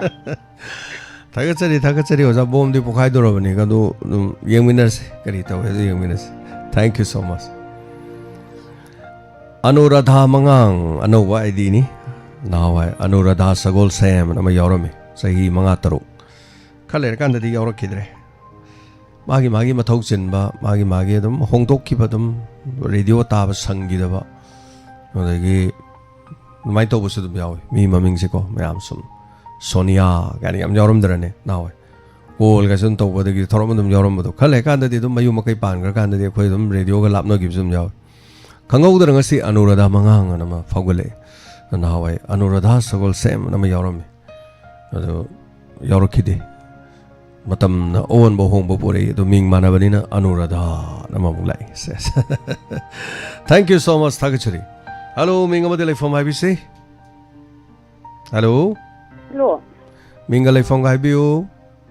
ai wangjing dagi sindari gawe tapio kari habiningi ningon khudon do tanthok ki bedo yam phajai yam harawi phau do su phau ki basing do harawi du lawla ta basing do lawla pi krabo lawla ta basi amana tangkhul oiba kasong khulen khara la pa haidare adagi amana haingang oiba haingang di am la pa dinate sida su live to yobi rongani madam santi adagi amana sagol mala keno oirongani ahum ji lawla tra male ahum si lawba laktre ado khoi tangkhul gi ningon do madi ma yaraga di wahong radio da thambira su yai wahong radio gi station da gi lawba lakpa na mangon da khar nakani na man zo hairei ado madi laigre ado isandu gi number du su khangdre maram di ai screenshot ti lawbra kanom ti tawgi bane ado maina paw phone dre ado atai di loi lawgre ahum am di lawdre hai tare ado song nakanda yamna ningon sing mayam di phangna drim ni ado ahum am da phangoi do ba lawba lakpa ngamoi do bu power lawba lakpi dre ni ma hai tare tapiu adu haidi mathang da di mai gi nimit na ta ba to haidi gogdom bu za na ta mamang da hoi khoi madu hai ja kare lauthok chakre madu adu hanjal lakum si tawro roi mathang da di ko adu ba inspector da gi horen bom ha ki ba do adu do horen bom do pokhai han ni ba hawa ya wa na hai ba ning law ni do bom pokhai di yang wa ni hai ba kang de bom de hap kare kam do do no yeng asi ore anyway sundari thagachari ko yeminars horen kari tawde hero di kan gadam ne thagachari inspector te phagi ba kan da kano da gi kara wa de no kaore lam kam kai di khoi oja ma la e masunu pa gari thoraga sibungo ai yum da tum ba ya dre ne ai nang inspector te phagi du sihan doira tawraga ma inspector te horuk tangari nge gai series ani ohum mari manga taruk tare chorok padai dane ma series tara ma ko photo to ki do bening jan ai pabung siroi siba ya de aina photo to ji de episode lising tara ang photo ken khalim ne aina leing ke som siroi na aina hai ba ko hello sa hikap tagi to ambini ꯇꯥꯛꯄꯤꯌꯨ ꯀꯔꯤ ꯋꯥꯐꯝ ꯍꯥꯏꯕꯤꯅꯤꯡꯕ ꯃꯌꯥꯝ ꯁꯨꯝ ꯂꯤꯁꯟꯅꯔꯛꯄꯁꯦ ꯑꯩꯁꯨ ꯑꯝꯇ ꯂꯤꯁꯜꯍꯧꯒꯦꯅ ꯇꯥꯛꯄꯤꯌꯨ ꯀꯔꯤ ꯋꯥꯐꯝꯅꯣ ꯍꯥꯏꯕꯤꯌꯨ ꯍꯦꯔꯣꯗꯤ ꯁꯣꯏꯗ꯭ꯔꯥꯅ ꯈꯜꯂꯤ ꯉꯔꯥꯡ ꯐꯃꯨꯡꯗ ꯋꯥꯡꯈꯠꯂꯛꯏꯅꯦ ꯌꯥ ꯄꯥꯈꯠꯇꯅ ꯃꯊꯪꯗꯤ ꯍꯌꯦꯡ ꯑꯅ ꯇꯧꯈꯤꯕꯗ ꯑꯁ꯭ꯋꯥꯏ ꯍꯦꯛ ꯂꯥꯎꯋꯦ ꯑꯗꯨꯒ ꯁꯨꯝ ꯉꯁꯥꯏꯗꯩ ꯁꯨꯝ ꯇꯥꯔꯤꯅꯤ ꯀꯩꯅꯣ ꯀꯔꯤꯗꯤ ꯍꯦꯔꯣꯗꯤ ꯁꯣꯏꯗ꯭ꯔꯥꯅ ꯈꯟꯕꯅꯤ ꯁꯣꯛꯀꯗꯣꯏꯔꯥ ꯌꯥꯝ ꯄꯥꯈꯠꯂꯦ ꯌꯥꯝ ꯍꯥꯏꯗꯣꯛꯑꯒꯨꯝꯁꯤ ꯋꯥꯔꯤꯗꯣ ꯍꯣꯔꯦꯟ ꯈꯪꯃꯤꯟꯅꯔꯁꯤ ꯁꯥꯔ ꯃꯇꯝ ꯈꯨꯗꯤꯡꯃꯛꯇ ꯂꯣꯏ ꯇꯥꯔꯤ ꯑꯗꯒꯤ ꯅꯤꯉꯣꯜꯒꯤ ꯈꯨꯗꯣꯟꯗꯨꯁꯨ ꯌꯥꯝ ꯅꯨꯡꯉꯥꯏꯖꯩ ꯃꯇꯝꯗꯨꯗ ꯑꯩꯈꯣꯏꯁꯨ ꯂꯥꯏꯕꯛ ꯌꯥꯝ ꯊꯤꯅ ꯍꯧꯔꯛꯏ ꯃꯇꯝꯗꯨꯗ ꯃꯗꯨ ꯀꯩꯅꯣ ꯇꯧꯔꯝꯃꯒꯗꯤ ꯊꯣꯛꯂꯛꯑꯝꯃꯒꯗꯤ ꯐꯒꯗꯕꯅꯤ ꯏꯕꯨꯡ ꯏꯄ꯭ꯋꯥ ꯂꯩꯔꯦꯅ ꯈꯟꯒꯗꯕꯅꯦꯕ ꯑꯗꯣ ꯍꯧꯖꯤꯛꯁꯨ ꯆꯥꯟꯁ ꯂꯩ ꯀꯩꯅꯣ ꯍꯧꯖꯤꯛꯁꯨ ꯑꯗꯨꯝ ꯌꯥꯎꯋꯦ ꯑꯗꯨ ꯐꯥꯎꯔꯛꯇꯕ ꯋꯥꯅꯤ ꯑꯗꯨ ꯐꯥꯎꯔꯛꯑꯒꯁꯨ ꯐꯥꯎꯔꯛꯇ꯭ꯔꯒꯁꯨ ꯃꯌꯥꯝ ꯂꯥꯡꯕꯗꯣ ꯑꯉꯥꯡꯈꯩꯒꯤ ꯐꯣꯟꯗ ꯌꯦꯡꯉꯦ ꯑꯩꯕꯨꯗꯤ ꯀꯩꯅꯣꯗ ꯇꯥꯏꯌꯦꯕ ꯑꯉꯥꯡꯈꯩ ꯐꯣꯟꯗ ꯄꯣꯔꯧ ꯑꯩ ꯁꯤ ꯌꯦꯡꯗꯕ ꯌꯥꯔꯣꯏꯅ ꯌꯦꯡꯉꯤ ꯌꯥꯝ ꯅꯨꯡꯉꯥꯏ ꯑꯗꯨꯒ ꯃꯇꯝ ꯈꯨꯗꯤꯡꯃꯛꯇ ꯇꯥꯕꯁꯨ ꯂꯣꯏ ꯇꯥꯔꯤ ꯑꯗꯨꯒ ꯑꯗꯨꯝ ꯑꯍꯤꯡ ꯑꯗꯨꯝ ꯇꯨꯝꯕ ꯅꯠꯇꯦ ꯑꯗꯨꯝ ꯇꯥꯔꯤꯕꯅꯤ ꯌꯥꯝ ꯅꯨꯡꯉꯥꯏ ꯌꯥꯝ ꯅꯨꯡꯉꯥꯏ ꯁꯥꯔꯅ ꯃꯔꯥꯏꯕꯛ ꯊꯤꯕ ꯊꯤꯗꯕꯒꯤ ꯌꯥम ꯍꯥꯏꯗꯅꯁꯨ ꯀꯥꯟꯅꯗꯦ ꯃꯥꯅꯦ ꯑꯗꯨꯒ ꯌꯥꯝ ꯄꯥꯜꯂꯦ ꯍꯣꯏ ꯀꯃꯥꯏꯅ ꯇꯧꯕꯒ ꯁꯥꯔꯒꯤ ꯀꯣꯛꯁꯤꯕꯨ ꯏꯟꯊꯣꯛꯅ ꯑꯩ ꯊꯥꯒꯠꯀꯨꯝꯁꯤ ꯊꯥꯒꯠꯂꯛꯀꯅꯣꯅ ꯍꯥꯏ ꯑꯗꯨ ꯁꯨꯝ ꯏꯊꯟꯗ ꯁꯨꯝ ꯈꯟꯖꯕꯩ ꯋꯥꯅꯤꯗ ꯊꯥꯒꯠꯂꯛꯀꯅꯣꯅ ꯍꯥꯏ ꯑꯗꯣ ꯊꯥꯒꯠꯇꯦ ꯑꯗꯣ ꯊꯃꯣꯏꯗꯗꯤ ꯁꯥꯔꯒꯤ ꯀꯣꯛꯁꯤꯕꯨ ꯀꯃꯥꯏꯅ ꯇꯧꯕꯖꯥꯠꯅꯣ ꯈꯪꯗꯦ ꯍꯥꯏꯕ ꯑꯗꯨ ꯍꯥꯏꯔꯒꯨꯝꯁꯤ ꯍꯥꯏꯔ ꯑꯗꯨꯝ ꯍꯥꯏ ꯂꯩꯔꯦ ꯌꯥꯝ ꯅꯨꯡꯉꯥꯏꯖꯔꯦ ꯂꯥꯏꯞꯅꯤꯅꯀꯣ ꯅꯨꯡꯉꯥꯏꯇꯦꯕ ꯑꯩꯒꯤ ꯑꯗꯩ ꯏꯃꯨꯡ ꯃꯅꯨꯡ ꯑꯗꯩ ꯃꯔꯨꯞ ꯃꯄꯥꯡꯒꯤ ꯇꯥꯏꯞ ꯁꯨꯃꯥꯏꯅ ꯁꯨꯝ ꯋꯥꯔꯤ ꯁꯥꯟꯅꯁꯜꯂꯗꯤ ꯊꯧꯔꯝꯗꯣ ꯅꯨꯡꯉꯥꯏꯔꯣꯏꯗꯣꯏꯅꯦꯕ ꯑꯗꯨꯅ ꯅꯣꯡ ꯐꯥꯗꯣꯛ ꯑꯗꯨꯝ ꯀꯣꯏꯊꯣꯛꯄꯤꯔꯛꯎ ꯀꯣꯏꯊꯣꯛꯑꯀꯥꯟꯗ ꯆꯥ ꯑꯃ ꯊꯛꯃꯤꯟꯅꯔꯀꯥꯟꯗ ꯄꯨꯡ ꯑꯃ ꯊꯥꯒꯠꯀꯦꯔꯥ ꯄꯨꯡ 5 ꯊꯥꯒꯠꯀꯦꯔꯥ ꯑꯗꯥꯏꯗ ꯊꯥꯒꯠꯄꯗꯤ ꯌꯥꯏꯑꯕꯀꯣ ꯆꯦꯅꯦꯜꯁꯤꯗꯗꯤ ꯊꯥꯒꯠꯀꯨꯝꯁꯦꯕ ꯃꯌꯥꯝꯅꯅꯦ ꯇꯥꯕ ꯃꯤꯅ ꯑꯩꯈꯣꯏ ꯈꯪꯗꯕ ꯀꯩꯅꯣ ꯅꯨꯄꯥ ꯑꯃ ꯐꯝ ꯂꯩ ꯑꯗꯨꯒ ꯃꯣꯏ ꯄꯪꯊꯥ ꯊꯥꯒꯠꯂꯦꯅ ꯃꯤꯅ ꯍꯥꯏꯒꯤꯅꯦꯕꯀꯣ ꯍꯜꯂꯣ ꯍꯜꯂꯣ ꯇꯔꯥꯃꯨꯛꯆꯔꯤ ꯏꯃꯥ ꯏꯃꯥꯁꯦ ꯅꯣꯡꯃꯩꯕꯨꯡꯗꯒꯤ ꯏꯃꯥ ꯋꯥꯡꯈꯩꯔꯛꯄ ꯃꯦꯝꯕꯅꯤ ꯏꯆꯥꯕꯨꯁꯨ ꯏꯀꯥꯏ ꯈꯨꯝꯅꯖꯔꯤꯌꯦ ꯇꯥꯕꯤꯔꯤꯕ ꯃꯌꯥꯝ ꯄꯨꯝꯅꯃꯛꯄꯨꯁꯨ ꯏꯀꯥꯏ ꯈꯨꯝꯅꯖꯔꯤ ꯍꯣꯏ ꯏꯃꯥꯁꯦ ꯉꯁꯤꯗꯤ ꯑꯌꯨꯛꯇ ꯉꯔꯥꯡꯒꯤ ꯏꯟꯁꯄꯦꯛꯇꯔ ꯇꯌꯥꯏꯗꯣ ꯑꯗꯣ ꯃꯤꯃꯤꯒꯤ ꯄꯥꯕꯨꯡꯗꯨꯅ ꯍꯥꯏꯔꯛꯄꯗꯣ ꯃꯊꯪꯗꯤ ꯌꯥꯎꯕ ꯉꯝꯗꯧ ꯃꯥꯟꯗꯦ ꯍꯥꯏꯔꯛꯄꯗꯨꯗ ꯏꯃꯥꯗꯤ ꯇꯞꯇꯥꯏ ꯀꯞꯊꯣꯛꯎꯔꯦꯗ ꯑꯩꯉꯣꯟꯗ ꯍꯦꯛ ꯄꯥꯜꯂꯗꯅ ꯑꯩꯒꯤ ꯏꯃꯥꯗꯨꯅ ꯕꯦꯝꯃꯅ ꯑꯩꯁꯦ ꯃꯇꯝꯗꯨꯗ ꯂꯩꯇꯕꯅꯤ ꯃꯤ ꯃꯌꯨꯝꯗ ꯀꯣꯏꯆꯠ ꯆꯠꯂꯦ ꯁꯣꯔꯣꯛꯇ ꯑꯣꯏꯅ ꯊꯦꯡꯅꯔꯦꯕ ꯏꯃꯥꯒ ꯆꯥꯛꯀꯧ ꯍꯥꯏ ꯂꯥꯛꯄꯁꯦ ꯑꯗꯩꯗꯨꯗ 이마기 사나마 카임 레이베 너원데 비랑게 농메이디 이마도 마탕디 야옹 엄동 만디 하이라가 떠오버가 나비엠버시다 아이도 사코우라가 올라가 에필기 땅가노다 서지부기 다시다 시도 그리 하이버 떠고 야우디 보고 근데 이탄네 방 깝다 까피네 이제 둘러럭바다 했다 와칸도 그놈 다우히드나 아두가 뭐 숨마탕은 아이등가 농당수 따바네 별라 야우버네바 아두부 민원에 tumma disturb tawi harakani na ise tapna leidhamandana tabhong khangdaba haidare 뭐 헤드폰 좀 떨어 따오 야드르마 헤드폰도 하프도 하이나디미 뭐 따링에 학당 가 합동네 아데기디 뭐 드루바나 뭐 아봄 가리다 야오도 파이칼라가 따라 디피범 암사로 하베데기 이세 노에 아이세 아두마이 다우드나 노옥드나 와칸도 기땅 아모드도 뭐 그노 따우크레바 ada ina ne aise yam thina kaman gi tana thawai se hekta chingsal lurabane ba ai iman hairam ba do adu dai da phone do nusirak tana pakap ta kap thokpani mi kamai to ino khangdi aduga druba gi wa du da mung no e ima do haining dana sum tawrok pane ma thamjarage ko hoi hoi thokpani hekta da maina matang koi gi jo imana jo hairam ni na koi gi jo hai tare ko November gi November के तांग मरीदा साकोबा कोई निगोन में आप जल्दी साकोए कोई I now नुपा का इगा कोई राइटो न कोई में आप पुल्ला का सम साकोए है तर कोई इन्ने में आप दो कोई दिया में कोई दे निगोन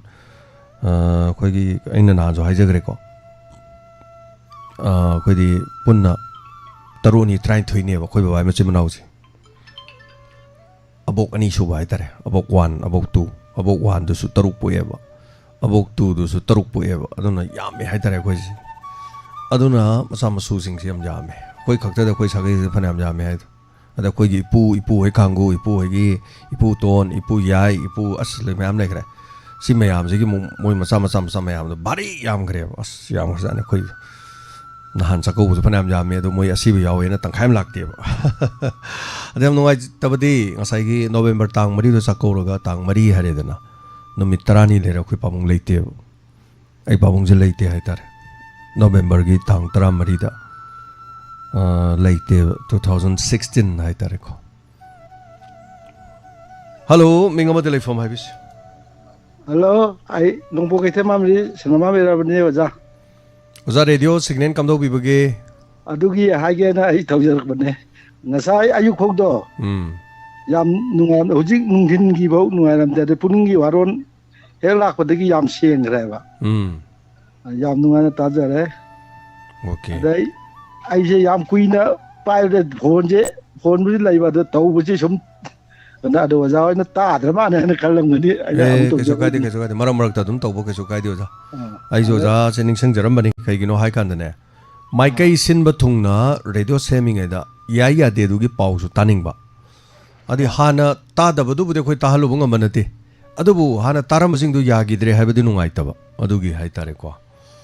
man yam nungai je oja na ta pi ra ko oja horen ga haler gang hak tang mut kani adu ga muk nungthin numidang warang gi matam da gi muk phajana ya hanna ba hona jari oi ta ya gi nga sa gi mi ngai na bo mai bu ai sum no ibani kana hero bu si ya bra na ai ngan gi ningon godon je ai khoi gi ju hap ki na do adugi hapa dugi phau do bi wa da ba oja hin to bu do hoi ai phone apak ba ma isa nu pa ni pisan na adra la je ngai wa hoi kayam nu mai ai khoi mama di no pa da si do wi ole ni ma to do do ole na thak ba sing do ai khoi mama ne kari no ole na to ri bo thai bo diabetes na to odya sumwa ngangak pa khoi ka du the light hai tare light ka pa je khoi light ki mai sa do dum sai ba yam oi ai da light si mai sa sa gi ne khoi gi AC do mu ya da ba khoi AC ji pura fancy ole ai jini ad AC do ngasi sem ga dong ne do sai AC sem ba inau do pung ma pan da la ka ni hai da na as tum sit pha da gi ngan na ho ga le da ma la pi de ho ji ba ba da la bra yore hai do wangjing di yore hai gre wangjing de khongjom yo ba ngai ri adai nau sina lak pi ra ga amuk sam thok toi ni sem doi ni su doi ni adana AC do thar ga di manung do khram pha ba do na han di AC ju ya da ba ade khoina tawri je fan hum jan ba su ya da ba maram di mic to the fan hum jale di nuksi se toi ni do aduna khang mane hai tare sing thai ai ju bo de sing bottle ani thai macha ni aduni thank you so much atai gi suna ta thai bi sing do lily drinking water ni ai do tak pani da thank you za horen soidana pau phobiro ko yam ja da ya darga di pau phobiro thank you ai anana thaga chari aduga chenau sing atai mafam music se aina pamjaba si thoban khunou dagi amatang call to biradi am nuai ni thoban khunou sai dagi horen hujik natra hujik to bunu aitraga su after all sigi program se loira kanda call to biragadi nuai jadoine hello mingale phonga biu ai vanda gi ma pamone ma promo Kamdori have you? Nungari. Chako budi yum da ka kari da ga chako bi khobi kem tau dre. Akhoi gi inamba gi ibung jing gi macha gi tau ye duga ai ge le mina ba ina bi macha hing de ne kau dare na da na hoji ji si ja hospital da lai ta ta moi dingi la na do na ba da gi ankal hin chang gi ba da gi hajik lai ri to kui re lai ba aduna kau de isa ni de berani dengi je phanam nai ne ko yum am da mi tare le da dengi de yum da mi tare to nai hai ba mung yaw rim nin tapi ma tai kari happening ba ai di kana radio gi drama le la jing yam pa me ba aduna drama du sum nung si bagi nungai bagi khara phongto ke taw bani isa da mayam da chai an ꯑꯗꯨ ꯆꯍꯤꯁꯤꯒꯤꯅꯦ ꯅꯤꯉꯣꯜ ꯆꯥꯛꯀꯧꯕꯒ ꯃꯔꯤ ꯂꯩꯅꯅ ꯑꯅꯧꯕ drama ꯄꯨꯊꯣꯛꯄꯤꯕ ꯅꯤꯅꯤ ꯄꯥꯟꯕꯗꯣ ꯌꯥꯝꯅ ꯅꯨꯡꯁꯤꯌꯦ ꯑꯗꯨꯛꯀꯤ ꯃꯇꯤꯛ ꯏꯃꯥꯗꯤ ꯌꯥꯝ ꯅꯨꯡꯁꯤ ꯏꯃꯥꯗꯤ ꯂꯤꯂꯥ ꯌꯥꯝꯅ ꯅꯨꯡꯁꯤꯌꯦ ꯂꯤꯂꯥꯁꯤ ꯌꯥꯝ ꯅꯨꯡꯁꯤ ꯂꯤꯂꯥꯗꯨꯗ ꯌꯥꯎꯔꯤꯕ ꯅꯨꯡꯒꯤ ꯑꯣꯏꯕ ꯋꯥꯍꯩꯁꯤꯡ ꯏꯃꯥꯗꯤ ꯌꯥꯝꯅ ꯄꯥꯝꯃꯦ ꯃꯇꯝꯁꯤꯒ ꯆꯨꯅꯔꯕ ꯏꯆꯦꯜ ꯏꯅꯥꯛ ꯈꯨꯟꯕ ꯂꯩꯇ ꯂꯥꯏꯔ ꯃꯆꯥ ꯌꯥꯎꯖꯗꯕ ꯀꯌꯥꯒꯤ ꯆꯩꯅꯥ ꯈꯨꯗꯤꯡꯃꯛ ꯂꯣꯏꯅ ꯌꯥꯎꯋꯦ ꯑꯗꯨꯕꯨ ꯏꯃꯥꯒꯤꯁꯨ ꯏꯆꯥ ꯂꯩꯇꯕꯒꯤ ꯑꯋꯥꯕ ꯆꯩꯅꯥꯗꯤ ꯑꯗꯨꯃꯛ ꯐꯪꯗꯕꯗꯤ ꯅꯠꯇꯦ ꯏꯕꯨꯡꯉꯣ ꯏꯃꯥꯒꯤꯁꯨ ꯑꯗꯨꯝ ꯍꯣꯏ ꯍꯣꯏ ꯂꯤꯂꯥꯗꯨꯕꯨ ꯏꯕꯤꯔꯤꯕ ꯕꯁꯟꯇ ꯋꯥꯀꯝꯕꯨꯁꯨ ꯏꯃꯥꯅ ꯍꯥꯏꯅꯤꯡꯉꯥꯏꯇꯅ ꯊꯥꯒꯠꯆꯔꯤ ꯑꯃꯗꯤ ꯗ꯭ꯔꯃꯥꯗꯨꯒꯤ ꯃ꯭ꯌꯨꯖꯤꯛ ꯕꯦꯛꯒ꯭ꯔꯥꯎꯟ ꯇꯧꯕꯤꯔꯤꯕ ꯏꯆꯥ ꯖꯦꯝꯁꯄꯨꯁꯨ ꯑꯃꯗꯤ ꯂꯤꯂꯥꯗꯨꯗ ꯌꯥꯎꯕꯤꯔꯤꯕ ꯑꯥꯔꯇꯤꯁ ꯈꯨꯗꯤꯡꯃꯛꯄꯨꯁꯨ ꯏꯃꯥꯅ ꯊꯥꯒꯠꯆꯔꯤ ꯍꯥꯏꯖꯒꯦ ꯇꯧꯕꯅꯦ ꯊꯦꯡꯛ ꯌꯨ ꯃꯇꯨꯡꯗꯁꯨ ꯑꯁꯤꯒꯨꯝꯕ ꯃꯃꯜ ꯌꯥꯝꯂꯕ ꯗ꯭ꯔꯃꯥ ꯀꯌꯥ ꯄꯨꯊꯣꯛꯄꯤꯕ ꯉꯝꯕ ꯑꯣꯏꯕꯤꯌꯨꯀꯣ ꯍꯥꯏꯅ ꯏꯃꯥꯅ ꯕꯣꯔ ꯄꯤꯖꯔꯤ ꯊꯥꯒꯠꯆꯔꯤ ꯏꯃꯥ ꯄꯨꯊꯣꯛꯆꯒꯦ ꯗ꯭ꯔꯃꯥ ꯃꯔꯤ ꯂꯩꯔꯕꯅꯤ ꯗ꯭ꯔꯃꯥ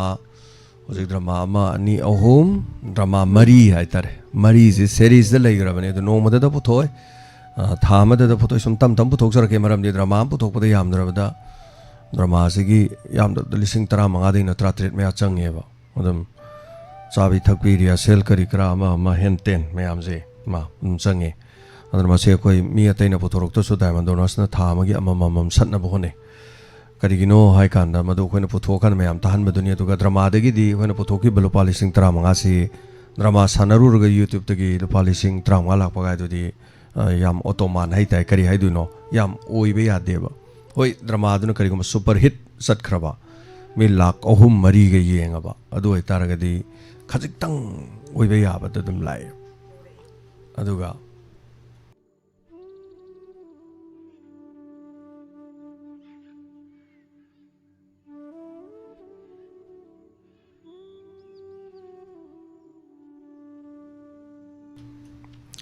ꯊꯥꯒꯠꯆꯔꯤ ꯑꯦꯁꯤ ꯁꯦꯝꯕ ꯌꯧꯔꯛꯈ꯭ꯔꯦ ꯍꯥꯏꯕ ꯄꯥꯎ ꯐꯪꯈ꯭ꯔꯦ ꯑꯗꯨꯅꯅꯤ ꯃꯌꯥꯝꯗ ꯗꯤꯁꯇꯔꯕ ꯇꯧꯔꯤꯁꯤ ꯁꯣ ꯊꯥꯒꯠꯆꯔꯤ ꯃꯥ ꯑꯗꯨꯝ ꯁꯦꯝꯕ ꯌꯥꯔꯦ ꯆꯪꯕ ꯌꯥꯔꯦꯅ ꯏꯪꯒꯤꯠ ꯄꯤꯈꯤꯕꯒꯤꯅꯤꯗ ꯉꯁꯥꯏꯗꯩ ꯉꯥꯏꯖꯕꯗꯨꯗ ꯑꯗ ꯉꯔꯥꯡ ꯀꯣꯜ ꯐꯪꯈꯤꯕ ꯏꯃꯥ ꯑꯗ ꯉꯁꯤꯁꯨ ꯀꯣꯜ ꯇꯧꯁꯟꯕꯤꯕꯗꯣ ꯃꯗꯨꯃ ꯍꯣꯔꯦꯟ ꯂꯣꯏꯔꯒ ꯑꯣꯏꯅ ꯇꯧꯕꯤꯌꯨ ꯏꯃꯥ ꯏꯃꯤꯡ ꯄꯟꯖꯗ꯭ꯔꯦꯀꯣ ꯑꯗꯨꯅ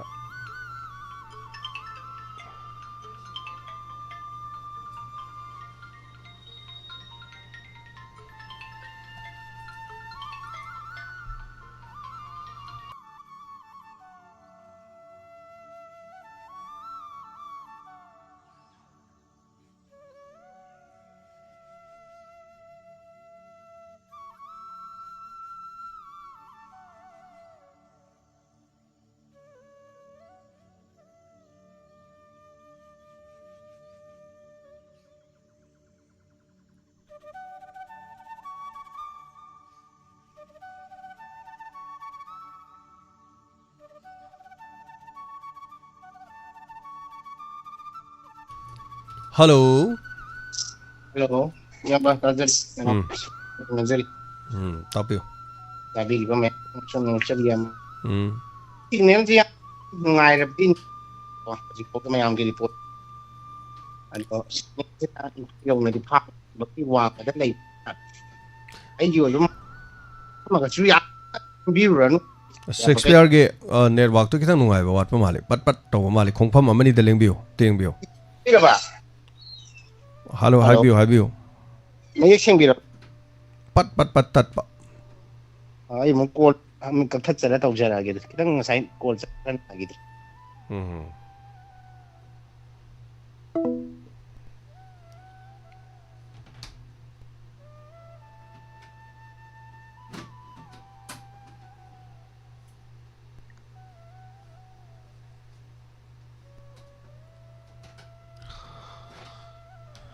Shakespeare line tat kre. Okay. Hello.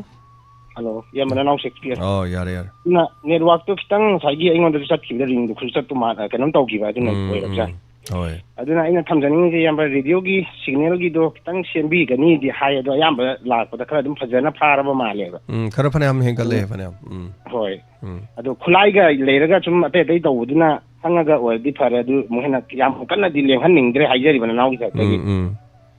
ꯑꯗꯨ ꯁꯤꯃ ꯊꯝꯖꯒꯦ ꯑꯗꯨꯒ ꯑꯅꯤꯁꯨꯕꯗꯅ ꯑꯩꯈꯣꯏ ꯃꯌꯥꯝꯅꯁꯨ ꯂꯣꯏꯅ ꯍꯥꯏꯅꯔꯤ ꯍꯧꯖꯤꯛꯐꯥꯎꯒꯤꯗ ꯂꯥꯛꯏꯕ ꯅꯤꯉꯣꯜꯁꯤꯡꯅ ꯐꯪꯈꯤꯕ ꯑꯃꯗꯤ ꯂꯧꯈꯤꯗꯕꯗꯨꯃ ꯂꯧꯕꯤꯔꯒꯗꯤ ꯍꯦꯟꯅ ꯅꯨꯡꯉꯥꯏꯅꯤꯀꯣ ꯁꯣꯏꯗꯅ ꯂꯧꯕꯁꯨ ꯑꯣꯏꯁꯅꯨ ꯍꯣꯏ ꯑꯊꯥꯞꯄꯗꯒꯤ ꯆꯤꯡꯃꯤ ꯅꯤꯉꯣꯜ ꯑꯩꯈꯣꯏꯒꯤ ꯆꯦ ꯏꯆꯜ ꯑꯃ ꯇꯧꯕꯗꯨꯁꯨ ꯇꯧꯔꯒ ꯂꯧꯕꯤꯔꯒꯗꯤ ꯍꯦꯟꯅ ꯅꯨꯡꯉꯥꯏꯖꯅꯤ ꯍꯥꯏꯕꯁꯤꯃ ꯊꯝꯖꯒꯦ ꯑꯍꯨꯝꯁꯨꯕꯗꯅ ꯏꯌꯥꯝꯕ ꯑꯃꯝꯕꯗ ꯏꯀꯥꯏꯕ ꯍꯩꯁꯤꯅ ꯏꯄꯥ ꯏꯄꯨꯅ ꯇꯧꯅꯔꯝꯗꯕ ꯊꯕꯛ ꯄꯨꯡꯂꯣꯟꯒꯤ ꯃꯇꯨꯡꯏꯟꯅ ꯖꯒꯣꯏ ꯁꯥꯗꯕ ꯍꯥꯏꯇꯥꯔꯦꯅꯦ ꯆꯥꯛꯀꯧꯕ ꯅꯨꯃꯤꯠꯇꯕꯨ ꯊꯥꯕꯜ ꯆꯣꯡꯕꯗꯒꯤ ꯍꯧꯖꯤꯛ ꯚꯥꯏꯔꯦꯜ ꯑꯣꯏꯔꯦ ꯐꯖꯔꯦ ꯑꯗꯨꯅ ꯁꯦꯡꯗꯣꯛꯅꯕꯅ ꯀꯣꯡꯒꯥꯏꯅꯤ ꯍꯥꯏꯇꯥꯔꯦ ꯃꯁꯤ ꯇꯧꯒꯅꯨ ꯇꯧꯒꯨꯝꯁꯦꯅ ꯍꯥꯏꯅꯕꯁꯦ ꯐꯅꯌꯥꯝꯅ ꯌꯥꯎꯔꯦ ꯑꯗꯣ ꯑꯩꯅ ꯈꯟꯖꯔꯤꯅꯦ ꯏꯌꯥꯝꯕ ꯃꯨꯛꯁꯟ ꯍꯥꯏꯕ ꯃꯨꯛꯁꯟ ꯉꯥꯅꯨꯒꯤ ꯁꯨꯃꯥꯏꯅ ꯃꯩꯇꯩꯗ ꯑꯩ ꯏ ꯃꯥꯡꯁꯤꯟꯕ ꯈꯔꯗꯤ ꯌꯥꯎꯕꯗꯨꯅ ꯃꯔꯝ ꯑꯣꯏꯔꯒ ꯑꯗꯨꯝ ꯃꯌꯥꯝꯁꯦ ꯒ꯭ꯌꯥꯟ ꯇꯥꯅꯗꯕꯅꯦ ꯑꯩ ꯂꯧꯖꯩꯀꯣ ꯑꯩ ꯋꯥꯈꯟꯗ ꯀꯩꯒꯤꯅꯣꯗ ꯃꯁꯤ ꯇꯧꯔꯒꯨꯝꯁꯦꯅ ꯍꯥꯏꯔꯁꯦ ꯑꯗꯨꯝ ꯀꯌꯥꯃꯨꯛ ꯌꯥꯝꯅ ꯆꯣꯡꯅꯤꯡꯉꯨꯔꯕꯅꯣ ꯂꯝꯇꯥꯒꯤ ꯊꯥꯕꯜꯂꯒ ꯍꯌꯦꯡ ꯈꯤꯇꯪ ꯉꯥꯏꯔꯦ ꯌꯧꯔꯛꯀꯗꯧꯕ ꯍꯥꯏꯇꯥꯔꯦ ꯃꯁꯤꯗꯩꯗ ꯐꯨꯅ ꯆꯩꯅꯕ ꯊꯣꯛꯇꯅ ꯑꯗꯒꯤ ꯃꯌꯥꯝꯅ ꯉꯥꯡꯅꯐꯝ ꯑꯣꯏꯗꯅ ꯉꯔꯥꯡ ꯈꯛꯇ ꯉꯥꯏꯔꯤ ꯅꯣꯡꯃꯩ ꯀꯥꯞꯄꯛꯄ ꯐꯈꯤꯕ ꯍꯥꯏꯇꯥꯔꯦ ꯑꯗꯨꯁꯨ ꯑꯩꯈꯣꯏꯒꯤ ꯔꯤꯃꯣꯠ ꯀꯟꯇ꯭ꯔꯣꯜꯅ ꯁꯥꯟꯅꯕ ꯃꯥꯟꯕ ꯑꯦꯅꯤ ꯇꯥꯏꯝ ꯑꯣꯟ ꯇꯧꯔꯛꯄꯁꯨ ꯌꯥꯏ ꯑꯣꯐꯇ ꯍꯧꯖꯤꯛ ꯊꯝꯃꯤꯁꯦ ꯒ꯭ꯌꯥꯟ ꯇꯥꯕ ꯅꯠꯇꯦ ꯍꯥꯏꯇꯥꯔꯦ ꯃꯥꯅꯦ ꯁꯨꯃꯥꯏꯅ ꯇꯧꯗꯅ ꯑꯩꯈꯣꯏꯒꯤ ꯕꯤꯁꯦꯝꯄꯨꯔꯒꯤ ꯗꯤ ꯁꯤ ꯃꯦꯗꯥꯝ ꯑꯩꯈꯣꯏ ꯄꯨꯖꯥꯅ ꯂꯧꯈꯠꯄꯤꯔꯛꯇꯅ ꯂꯧ ꯂꯣꯛꯄꯒꯤ ꯊꯧꯔꯝꯗ ꯄꯨꯡ 6:30ꯗꯒꯤꯅ 4 ꯂꯧ ꯂꯣꯛꯀꯅꯤ ꯑꯗꯨ ꯁꯦꯀ꯭ꯌꯨꯔꯤꯇꯤꯅ ꯁꯪꯍꯜꯂꯒ ꯍꯥꯏꯔꯤꯁꯨ ꯌꯥꯝ ꯐꯕ ꯑꯃꯈꯛꯅꯦ ꯑꯩꯈꯣꯏ ꯁꯦꯀ꯭ꯌꯨꯔꯤꯇꯤꯒꯤ ꯃꯤꯇꯤꯡ ꯑꯃꯈꯛ ꯇꯧꯗꯅ ꯍꯥꯏꯇꯥꯔꯦ ꯑꯗꯨꯕꯨ ꯍꯦꯟꯅ ꯅꯨꯡꯉꯥꯏꯇ꯭ꯔꯤꯕꯗꯤ ꯐꯖꯅ ꯂꯣꯛꯄ ꯉꯝꯒꯗꯧꯔꯤꯕ꯭ꯔꯥ ꯂꯧꯃꯤꯁꯤꯡꯁꯦ ꯀꯤꯗꯅ ꯏꯄꯥꯏ ꯊꯕꯥꯏꯗꯅ ꯍꯥꯏꯇꯥꯔꯦ ꯑꯗꯨꯒꯤ ꯃꯇꯝꯗꯨꯅ ꯄꯣꯔꯛꯄ ꯑꯣꯏꯁꯅꯨ ꯍꯥꯏꯕꯁꯤꯃ ꯊꯝꯖꯔꯒ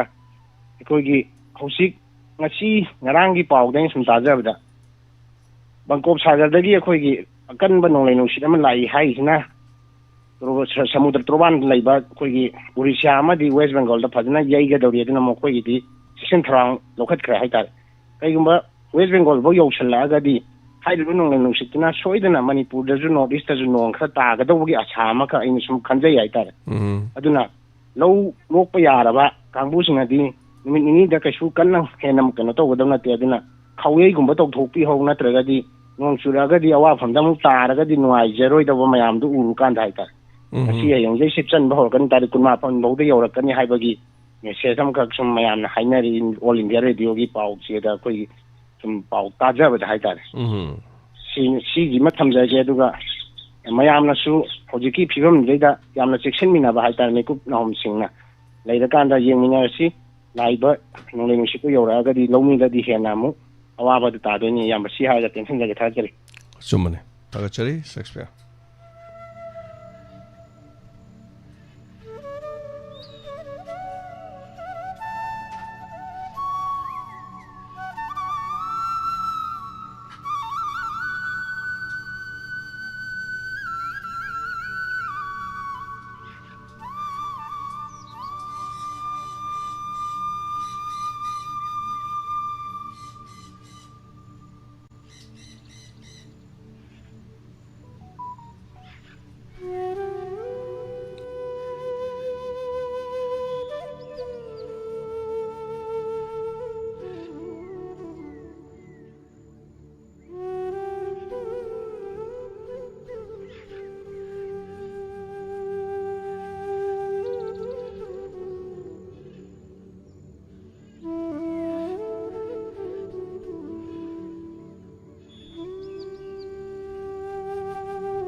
Hello, Minga telephone IBC. Oi, kasing begini, sebenarnya kau bisa taruh hang kai kemudian hangi istri kata hangi istri kata itu nungalan oi taba si bahai tare. Phone da tabi bro radio daro. Au, phone da tabi. Aduga athui bana mai masih sakoi matang don si bana. Kita lagi kanghau de de, anu si bahai tare. Nungalan nga. ꯑꯁꯤꯁꯨ ꯇꯥꯖꯩꯑꯕ ꯑꯗꯨ ꯌꯥꯝ ꯅꯨꯡꯉꯥꯏꯕ ꯍꯥꯏꯇꯥꯔꯦ ꯌꯥꯝ ꯅꯨꯡꯁꯤꯕ ꯂꯥꯛꯑꯣꯏꯗꯧꯕ ꯃꯥꯜꯂꯒ ꯃꯆꯦꯅ ꯂꯥꯛꯈꯤꯕ ꯑꯧ ꯃꯆꯦꯗꯨ ꯂꯥꯛꯑꯦ ꯈꯪꯍꯧꯗꯅ ꯑꯗꯨꯒ ꯃꯄꯥꯒ ꯃꯅꯥꯛꯇꯒ ꯆꯪꯉꯒ ꯀꯞꯄꯗꯣ ꯌꯥꯝ ꯅꯨꯡꯁꯤꯕ ꯍꯥꯏꯇꯥꯔꯦ ꯃꯄꯥꯒ ꯑꯩꯕꯨ ꯀꯩꯅꯣ ꯇꯧꯔꯒ ꯁꯤꯈ꯭ꯔꯒꯥꯟꯗ ꯍꯌꯦꯡ ꯅꯤꯡꯁꯤꯡꯉꯣꯏꯗꯣ ꯀꯥ ꯇꯧꯔꯒ ꯑꯗꯨꯅ ꯄꯨꯡ ꯇꯥꯕ ꯈꯪꯍꯧꯗꯦꯕ ꯌꯥꯝ ꯅꯨꯡꯉꯥꯏ ꯍꯥꯏꯕ ꯑꯩꯁꯨ ꯁꯥꯟꯅꯕꯗ ꯇꯨꯞ ꯇꯨꯞ ꯇꯥꯔ ꯀꯞꯄꯤꯕꯅꯤꯅꯦ ꯑꯗꯨ ꯃꯇꯥꯡꯗ ꯁꯥꯔꯒ ꯍꯥꯏꯍꯧꯒꯦꯅ ꯑꯗꯩꯗꯤ ꯒꯥꯃꯩꯅꯒ ꯃꯣꯏ ꯆꯠꯈꯤꯕꯗꯣ ꯃꯣꯏ ꯀꯔꯤ ꯍꯥꯏꯅꯤ ꯃꯣꯏ ꯃꯣꯏ ꯊꯤꯟꯕ ꯆꯥꯛꯀꯧꯕ ꯊꯤꯟꯕ ꯏꯆꯟ ꯇꯣꯝꯕꯤꯗꯤ ꯆꯥꯛꯀꯧꯔꯒ ꯊꯤꯟꯒꯦꯗ ꯃꯣꯏ ꯕꯣꯝ ꯌꯥꯎꯒꯦꯅ ꯍꯣꯏ ꯍꯣꯏ ꯇꯧꯕꯗꯣ ꯊꯣꯏꯕꯤꯒ ꯀꯩꯅꯣꯒ ꯊꯤꯟꯈꯤꯕꯗꯣ ꯑꯗꯨꯗ ꯕꯣꯝ ꯌꯥꯎꯈꯤꯗꯣ ꯃꯣꯏ ꯄꯣꯛꯈꯥꯏꯔꯒꯁꯨ ꯙꯨꯕꯒ ꯏꯇꯣꯒꯅ ꯄꯣꯛꯈꯥꯏꯗꯦꯗꯅ ꯙꯨꯕꯒ ꯏꯇꯣꯒꯅ ꯃꯣꯏ ꯇꯥꯍꯧꯔꯤꯗꯅ ꯑꯗꯣ ꯑꯗꯣ ꯃꯣꯏꯁꯤ ꯀꯩꯒꯨꯝꯕ ꯈꯨꯗꯣꯡ ꯊꯤꯗ꯭ꯔꯗꯤ ꯅꯨꯡꯉꯥꯏꯅꯤ ꯑꯗꯨꯁꯨ ꯍꯥꯏꯖꯒꯦ ꯇꯧꯅꯤ ꯌꯦꯡꯃꯤꯟꯅꯔꯁꯤ ꯍꯣꯔꯦꯟ ꯊꯥꯒꯠꯆꯔꯤ ꯊꯦꯡꯛ ꯌꯨ ꯁꯣ ꯃꯆ ꯑꯗꯨꯒ ꯀꯛꯆꯤꯡ ꯃꯥꯏꯀꯩꯗ ꯍꯥꯏꯇꯥꯔꯦ ꯍꯧꯖꯤꯛ ꯅꯨꯡꯊꯤꯟ ꯄꯨꯛꯅꯤꯡꯒꯤ ꯋꯥꯔꯣꯜ ꯁꯟꯗꯣꯛꯂꯤꯉꯩ ꯃꯅꯨꯡꯗ ꯀꯛꯆꯤꯡ ꯃꯥꯏꯀꯩꯗ ꯔꯦꯗꯤꯑꯣꯁꯦ ꯀꯛꯆꯤꯡꯒꯤ ꯈꯔ ꯑꯗꯨꯝ ꯁꯧꯕꯗꯨ ꯈꯔ ꯐꯕ꯭ꯔꯥ ꯐꯠꯇꯕ꯭ꯔꯥ ꯀꯛꯆꯤꯡ ꯂꯣꯝꯗ ꯂꯩꯕꯤꯔꯤꯕꯁꯤꯡ ꯍꯥꯏꯕꯤꯔꯗꯤ ꯌꯥꯝ ꯅꯨꯡꯉꯥꯏꯅꯤ ꯀꯩꯔꯛꯈꯤꯕꯗꯤ ꯍꯥꯏꯔꯛꯈꯤꯕꯗꯤ ꯂꯩꯈ꯭ꯔꯦ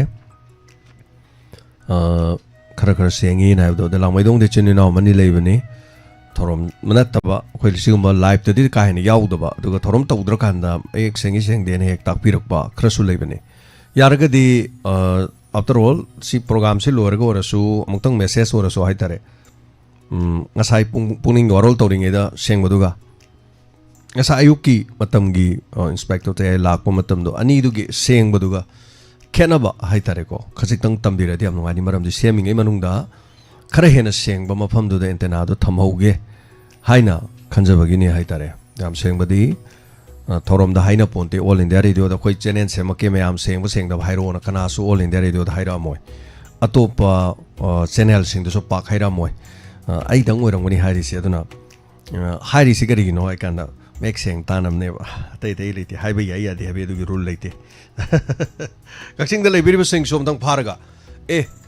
hojik sengi sengde ka haiba do habira di yam nongai ni thank you so much phone ji su company ne sakan da ko han ba da di phone ji ge do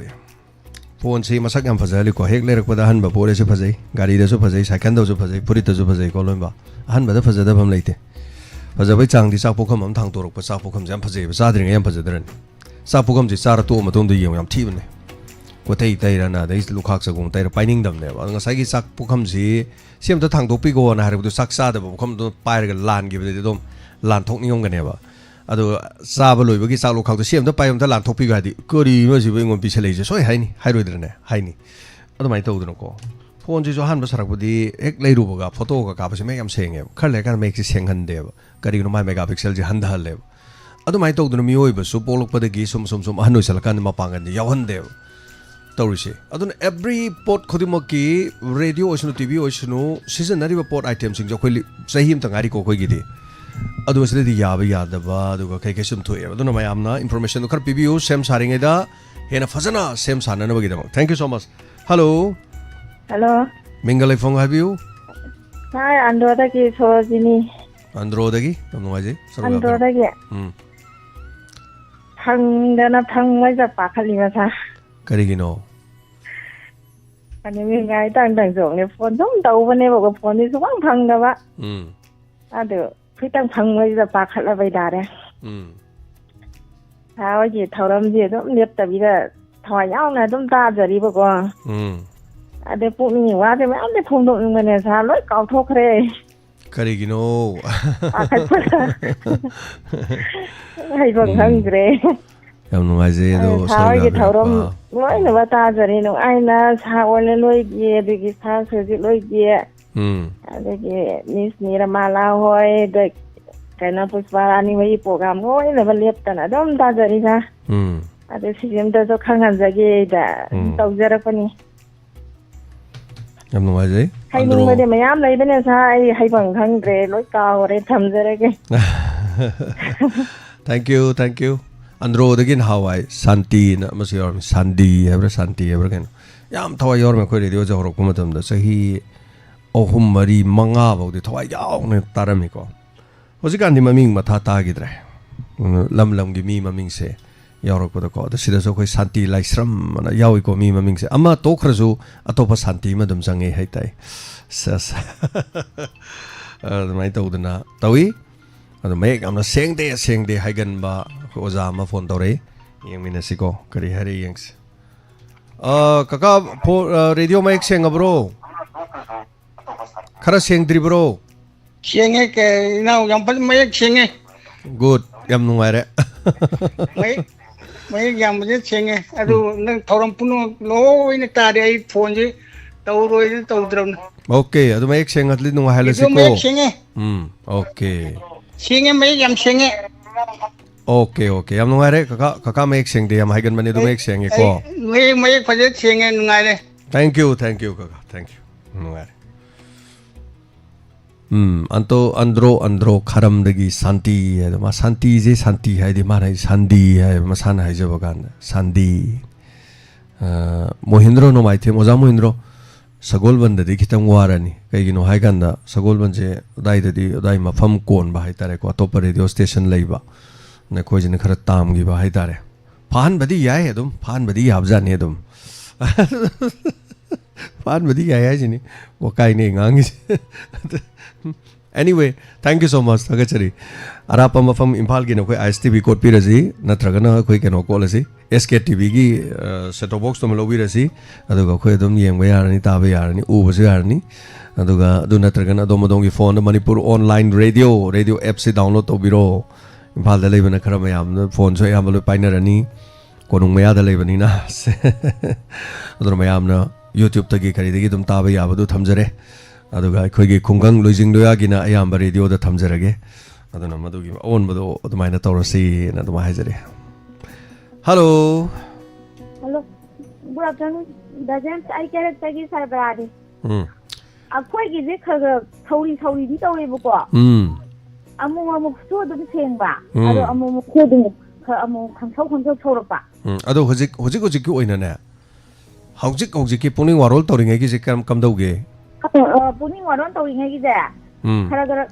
thauye bako ada amu so dum kano tawba sengba amuksu sengba adu kerak si phajana sai ji kerak ke round ji phajana kakthala ba horai ne kakthala kerak si khongjom sai meya da khoi sai meya da singjala thamma jira khar seng no khadiyana nan ningon khudol gi do tagi ama phau gi ba do ai je kol tawadi ta di ba ko aina sum ta ba da yang puning waron gumba dagi sai khan bagi kai sum ta ba je moi ji yaw da ba yaw in han phau du de yaw ni wa du da budi moi kan da budi yaw e da na ko duga puning waron gumba kai gumba da phone ta budi sura ta da ba yaw bani yam ka hena thena da bai ni adu ma khoi di khangi ma ma sa khangi aduga koi sita sula I adagi akoi gi ne akoi na character lila ga chatpado as injang na pi khaw acho bom pek thali mana ga pirak se ko adum akoi na mun na khangba mi ni hai tare do mai khonjen do nupa khonjen ya malen to budu ni phone torok podane nupa ya manba adu ni phawri adu ma ma sadi na han ma khong do pong khatana na da na to yen to budu ni anyway adu ni like yenge adu akoi dum lo khalak mi yam bai ni ko mi lising tara ni no pai leitaba mi lising tara de kunthra ka khan bani aduna ni ko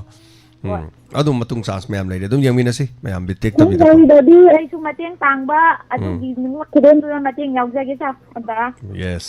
thaga chari su kai de thank you so much ado habiro horen mek seng de kharam tang habiro mayam seng aga di ko hoi seng draga su khara dum seng de na habiro yam nungai jabde khoi radio da maram ta lautok sara ke du marak tu da habiro o na hai ka na khara ga habiro samdare da pani seming ai du da khoi na semor ga di khara pha du ni ba du kerak ti am parak tai ji kai nu hai ka na kerak ka yam nak na ba radio station am lai ba aduna moi na khara num hat ka do ba di kai nu hai ka na ne moi na khara nak pani na signe no kal le na kallam ni na khoi changam de ba aduna ai khoi su ngare khoi wahong lai ba mafam da di moi atai su mu pak changam de ba masi mai gi ga no ni hai tai khoi gi huina ma gi yum da afau sa ba do mi mai da sala di hui du ya de na adumai to da na akhoi jo khoi signe jo khoi tawar manak te khoi ni kan kal le ba aduna every channel khodi mak mase loi mak adumai to ne ba ko hello minga mo telefon hai biu sai papan mama la kai de rosni ni rosni tara mok chari ngahan ningon khudon do yaw re ming ju yaw lau khalak ka dra na thara ga dum thamme de duk thang mai tha ba kai do ba ga to dum ta da na taw re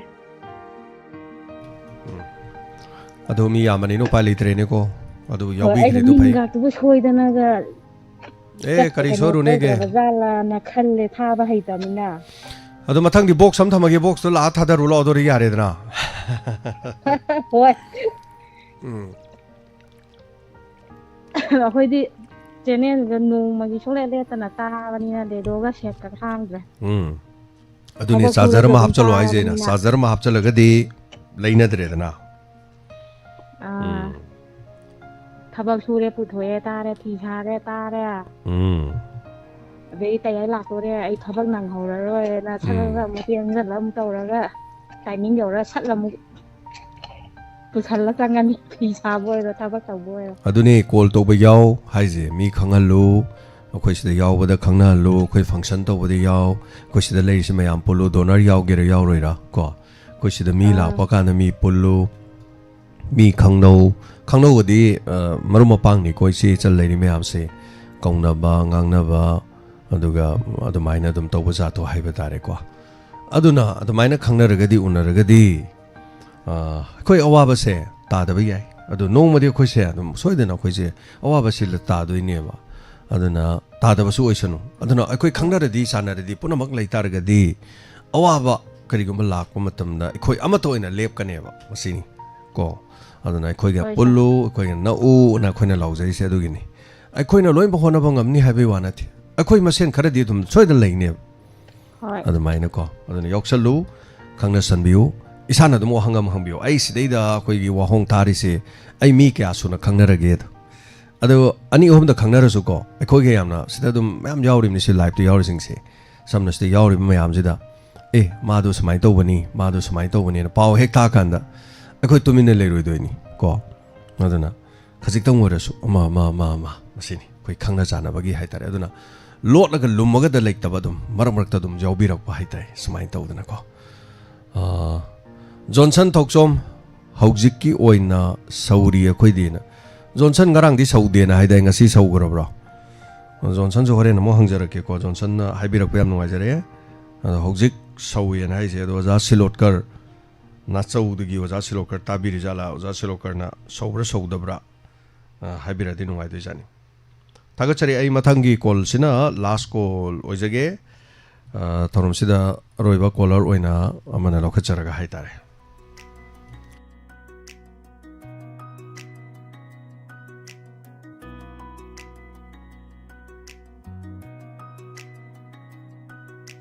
Halo. Hello, good afternoon, sir. Taramuksari mingga lefong habiu. Diamond TV mini wahong radio tabiriba mayambu ko ngona khurumjari.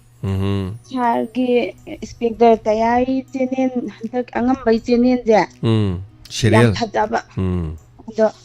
marak ta phajamandana phone je dum tawninga thagatningba da. Ha naibu thagalakana habiduda break se phara dum thammaban. Yam pele haitare sigi angambagi chenen je. Serial haji. Serial chenen hage. Kasu kaide kasu kaide. Aduga akhoi iche tilota malai sangi kaman gre nuksiningai haiba. Kai radio drama da. Adudo akhoi imung manungda asengba thokpa wari ga chap manai. Nai pema. Aduna magi wari do akhoi iche amaju police nupa kano to chap he manare leader jo. Aduna magi do asengba thokpa wari obagi mina tabadasu yam phajaba oirine aduga ma masana di khangamdaba yae do adu tasengna thokpa lay do ai hajeningba aduga sarna hero kumbado aduju yam phajai hai tare aduga sabas akhoi madam sorlagi dharma dusu macha otiski bardegi dharma dusu yam phajaba aije nahandagi phone je tawraga yam thagatningba hai tare adasu phangdaba adaida nasaidagi otlaga masi amdang de mamai oirju thagataba yade nei thagatjarappa yam nuwaje aduga ai nahan akhoi ningon khudon dai lottery draw otba yawe poko adu akhoi ne yaujari je akhoi gi diamond taba mi je kayam yamna diamond da taba mi na saru yage do khanganing ba yaujabani ai iming lokhaleba okay adaida ai phawde hena haraw gara ai ta okay ming lokhalakpu ya haraw mandana ko aduna ado sumaina ka akhoi gi ningon chakauba lakpada sargi wakhalon da puthora sarna puthoraqtadi mayamna puthoraqpa natteba sumaina PPJ ka haibaje ada diamond tariba ningon jingje yamna nungsiba ningon chakauba lakpada mache machangumna gift piningbagi loina piba ngamdasu khara khatawju thangkatlaga pinaba na sumaina ga ningon khudon gana tawraga sumaina gift ka pirakpaje sida yam penje aduga sponsor tawriba mayambusu isorna bor piraga moina pithoibadudagi hena double blessing hena piraga mathangdasu hena sponsor tawba ngambo sunu haina mayam maming amamamta pandra soina loina maktai ki haram ngaibadu hongdok sabani aduga hoigi sargi program ji hena phaja khale adagi olel hoy adagi kaino surjit hoy adagi puspara moina tawba khoigi ningon chakobagi akhoi program entertainment program ke ka mayam do aduju loin phajai haijabani aduga si hairaga e adum lotion derage. Thank you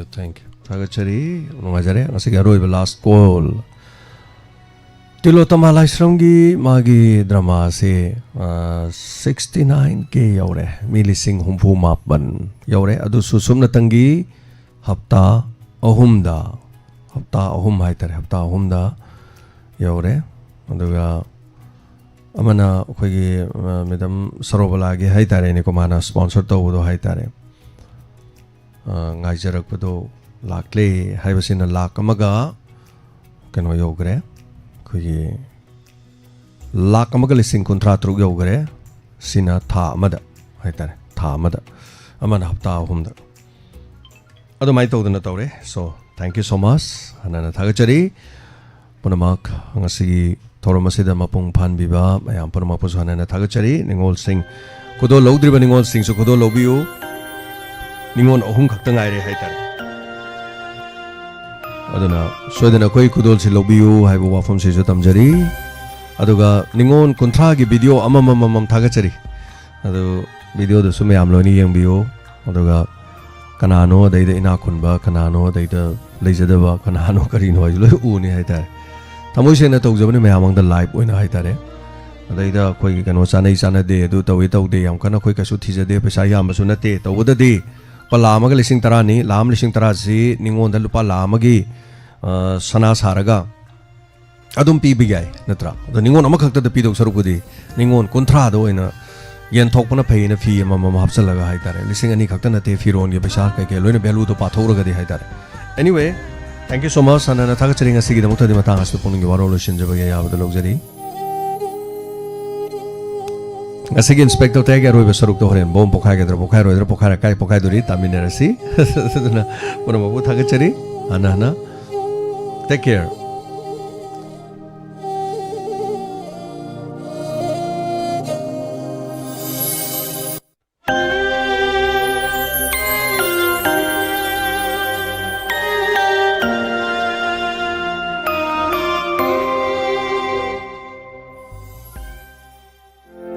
Nungairaba Paujil, Leichal Ayush Clinic and Pharmacy, Advanced Diabetes Healing and Wellness Center, Sagulban Salam Lekai, Mamang Lirak, Jiri Parking. Mafamasida, Ayuki Pung Mapandagina, Pung Manga Paubagi, Layamagi Kudong Shabadu Pizari, Adon Diabetes Laina Nabagi Damak, Wabiru Rogan. Leichal Ayush Clinic ta, Diabetes Tha Amagi Manunda, Reverse Oina Layimba, Ngamjari. Masida Sunatana, creatine wangba, fatty liver oiba, cholesterol wangba, BP wangba, arthritis, gallstone, joint pain, kidney stone, weight loss na chingba, layingba ngamle. Masigi sumathata makal khudimaki lab test tawagi khudong chabasu leizari. Ako pamarol gidamba call tawbiu 8880571815. Amukahna 8880571815. Mafam asida water therapy, steam bath ki khudong chabasu leizari. Ngasi wag lengsin biru Leichal Ayush Clinic and Pharmacy, Advanced Diabetes Healing and Wellness Center, Sagulban Salam Lekai, Mamang Lirak,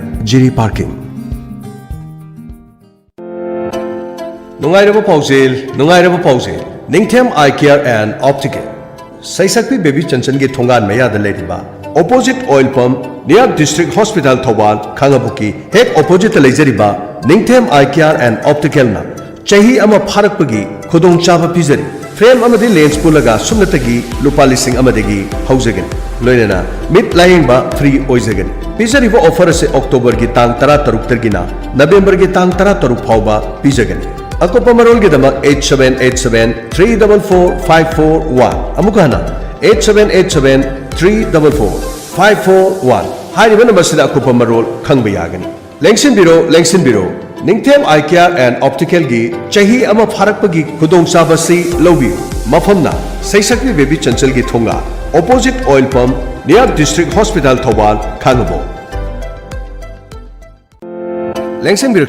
बिरक्सी health care physiotherapy Kakching सुमनांग लेकाय opposite Kakching police station मफम मसिदा था अमगी थांग खुदिंगदा अयुक की पुंग 9 दिगिना नुंगथेल पुंग 12 फाउबदा PMR की OPD हांगदोकचरी मफम मसिदा ख्वांग नाबा गक्समरी नाबा लेंजुमरी नाबा खुउ नाबा BP stroke तौरुबदगी physiotherapy की treatment तांग चिकपा gout नाबा singly नावरी सोंथबा अमदी सरू सयांग की अनाबा सिंगिदमा लायंगजरी लोइनना था अमगी अहानब थांगजिदा मफम मसिदा फ्री OPD की खुदोंग चाबसु पिजरी मफम मसिदा खनरबा PMR की डॉक्टर लेंगबिरक्तुना लायंगबगी खुदोंग चाबा पिजरी था अमगी अहानब थांगजिदी फ्री OPD की खुदोंग चाबसिसु लौबियु अकुपा मरोल के दमक कॉल तौबियु 8413062818 अमुकाना 8413062818 हेल्थ केयर फिजियोथेरेपी कक्सिंग सुमनांग लेकाय opposite Kakching police station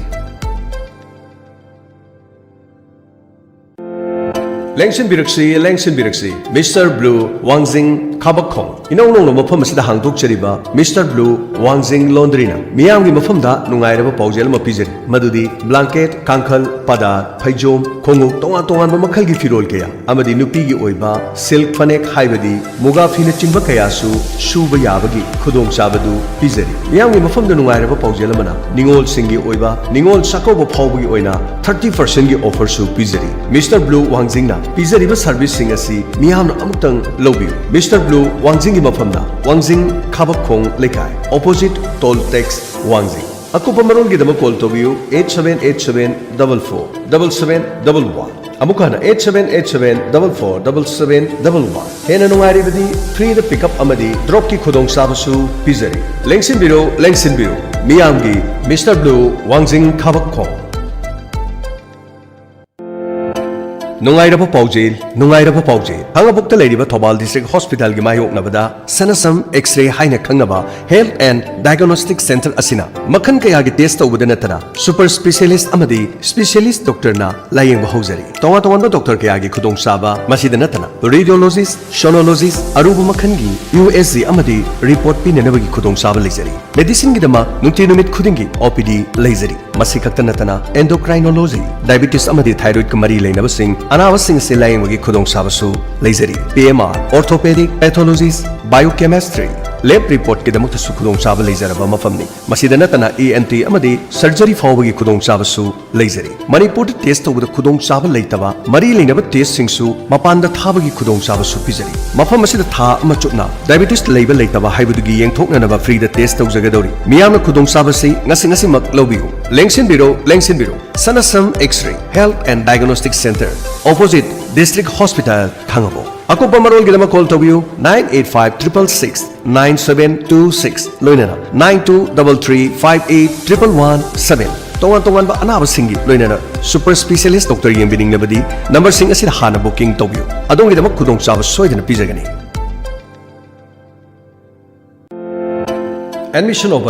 Admission open. Mata Education Institute, Khangabok Bazar, Thobal District, Manipur. Mata Pre-Primary Rhymes Training Institute की ओइना Pre-Primary Rhymes की ट्रेनिंग हौजरगनी मफम मस्ते स्पोकन इंग्लिश लोइना Hindi personality development child psychology rhymes singing and acting art and craft free computer course CCC with certificate presentation program loinana well experienced teacher singna takpi thambiri qualification sumnatagi 12 pass amadi aba loinana mata computer learning institute asida CCC course on computer concept 3 months DCA diploma in computer application 6 months DCA module 2 CCC pass students hariba course sing offer pijari mata career solution gi oina best coaching institution for defense and SSC join 3 months coaching for constable GD in CAP CAPFS, NIA, SSF and Rifleman GD Delhi Police Exam 2026. Basi khakta natana SSC coaching gi khudong chab su pijari. CSSL, GD, MTS, CPO, hari busing asigi coaching haujargani. Experience lairabo jasina tapi tambiri. Madu khakta natana pre-computer course ta CCC with certificate loinana khudong chab pijari. According to the latest syllabus and exam pattern ke amarum seasonadana tapi tambiri. Regular classes and test series guided by successful professional. Loinana nomaijing khudingi computer based mock test series pangthok chagani. Class haujagadabata lakliba October gi tang kun English sing ani kunga manga. Akopa marol gi damak 8131 069576 loinana 76299 38551. Admission open Mata Education Institute Khangabo Bazar Thobal District Manipur.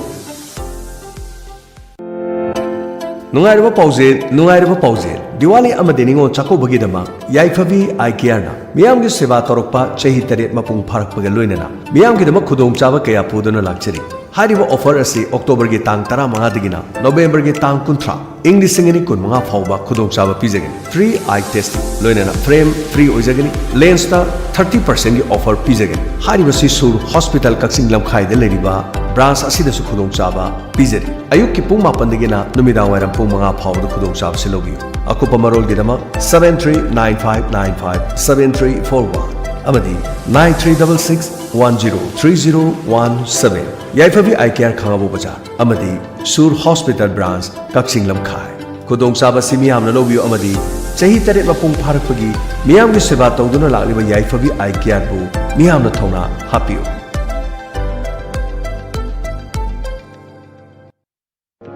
Hangdokchari Ayush Healing Point Armani Building Pakhang Lapam Pareng Kaksing Khunyai Lekai Mafam masida Ayush ki laing bagi khudong chaba phangbiragani. Loinana makal khudimaki therapy tobagi khudong chaba su phangbigani. Therapy makal sing adudi homeopathic consultation, yoga and naturopathic consultation, Ayush medicine, acupuncture, massage therapy, yoga therapy, steam bath, ultrasound therapy, interferential therapy, infrared therapy, vibromassage, back therapy, weight loss therapy, asina sima makal kaya gi therapy sing phambigani. Loinana liver gi anaba amadi kidney da nung leiba amadi tonsillitis, skin gi problem loinana nupi gi anaba sing amadi anxiety stress tumba yadaba sina singba sigi lahingi khudong chaba pijari. Masi khakta natana allergic oiba, gout leiba, heart amadi masigi mari leinaba laina sing, diabetes amadi haksang gi weight hengatpa tonga tonga laina kaya gi maram dasu tanabibe yagani. Ningtokaba numit tagina thangja numit ki ayuk pung 8 dagina pung 2 fauba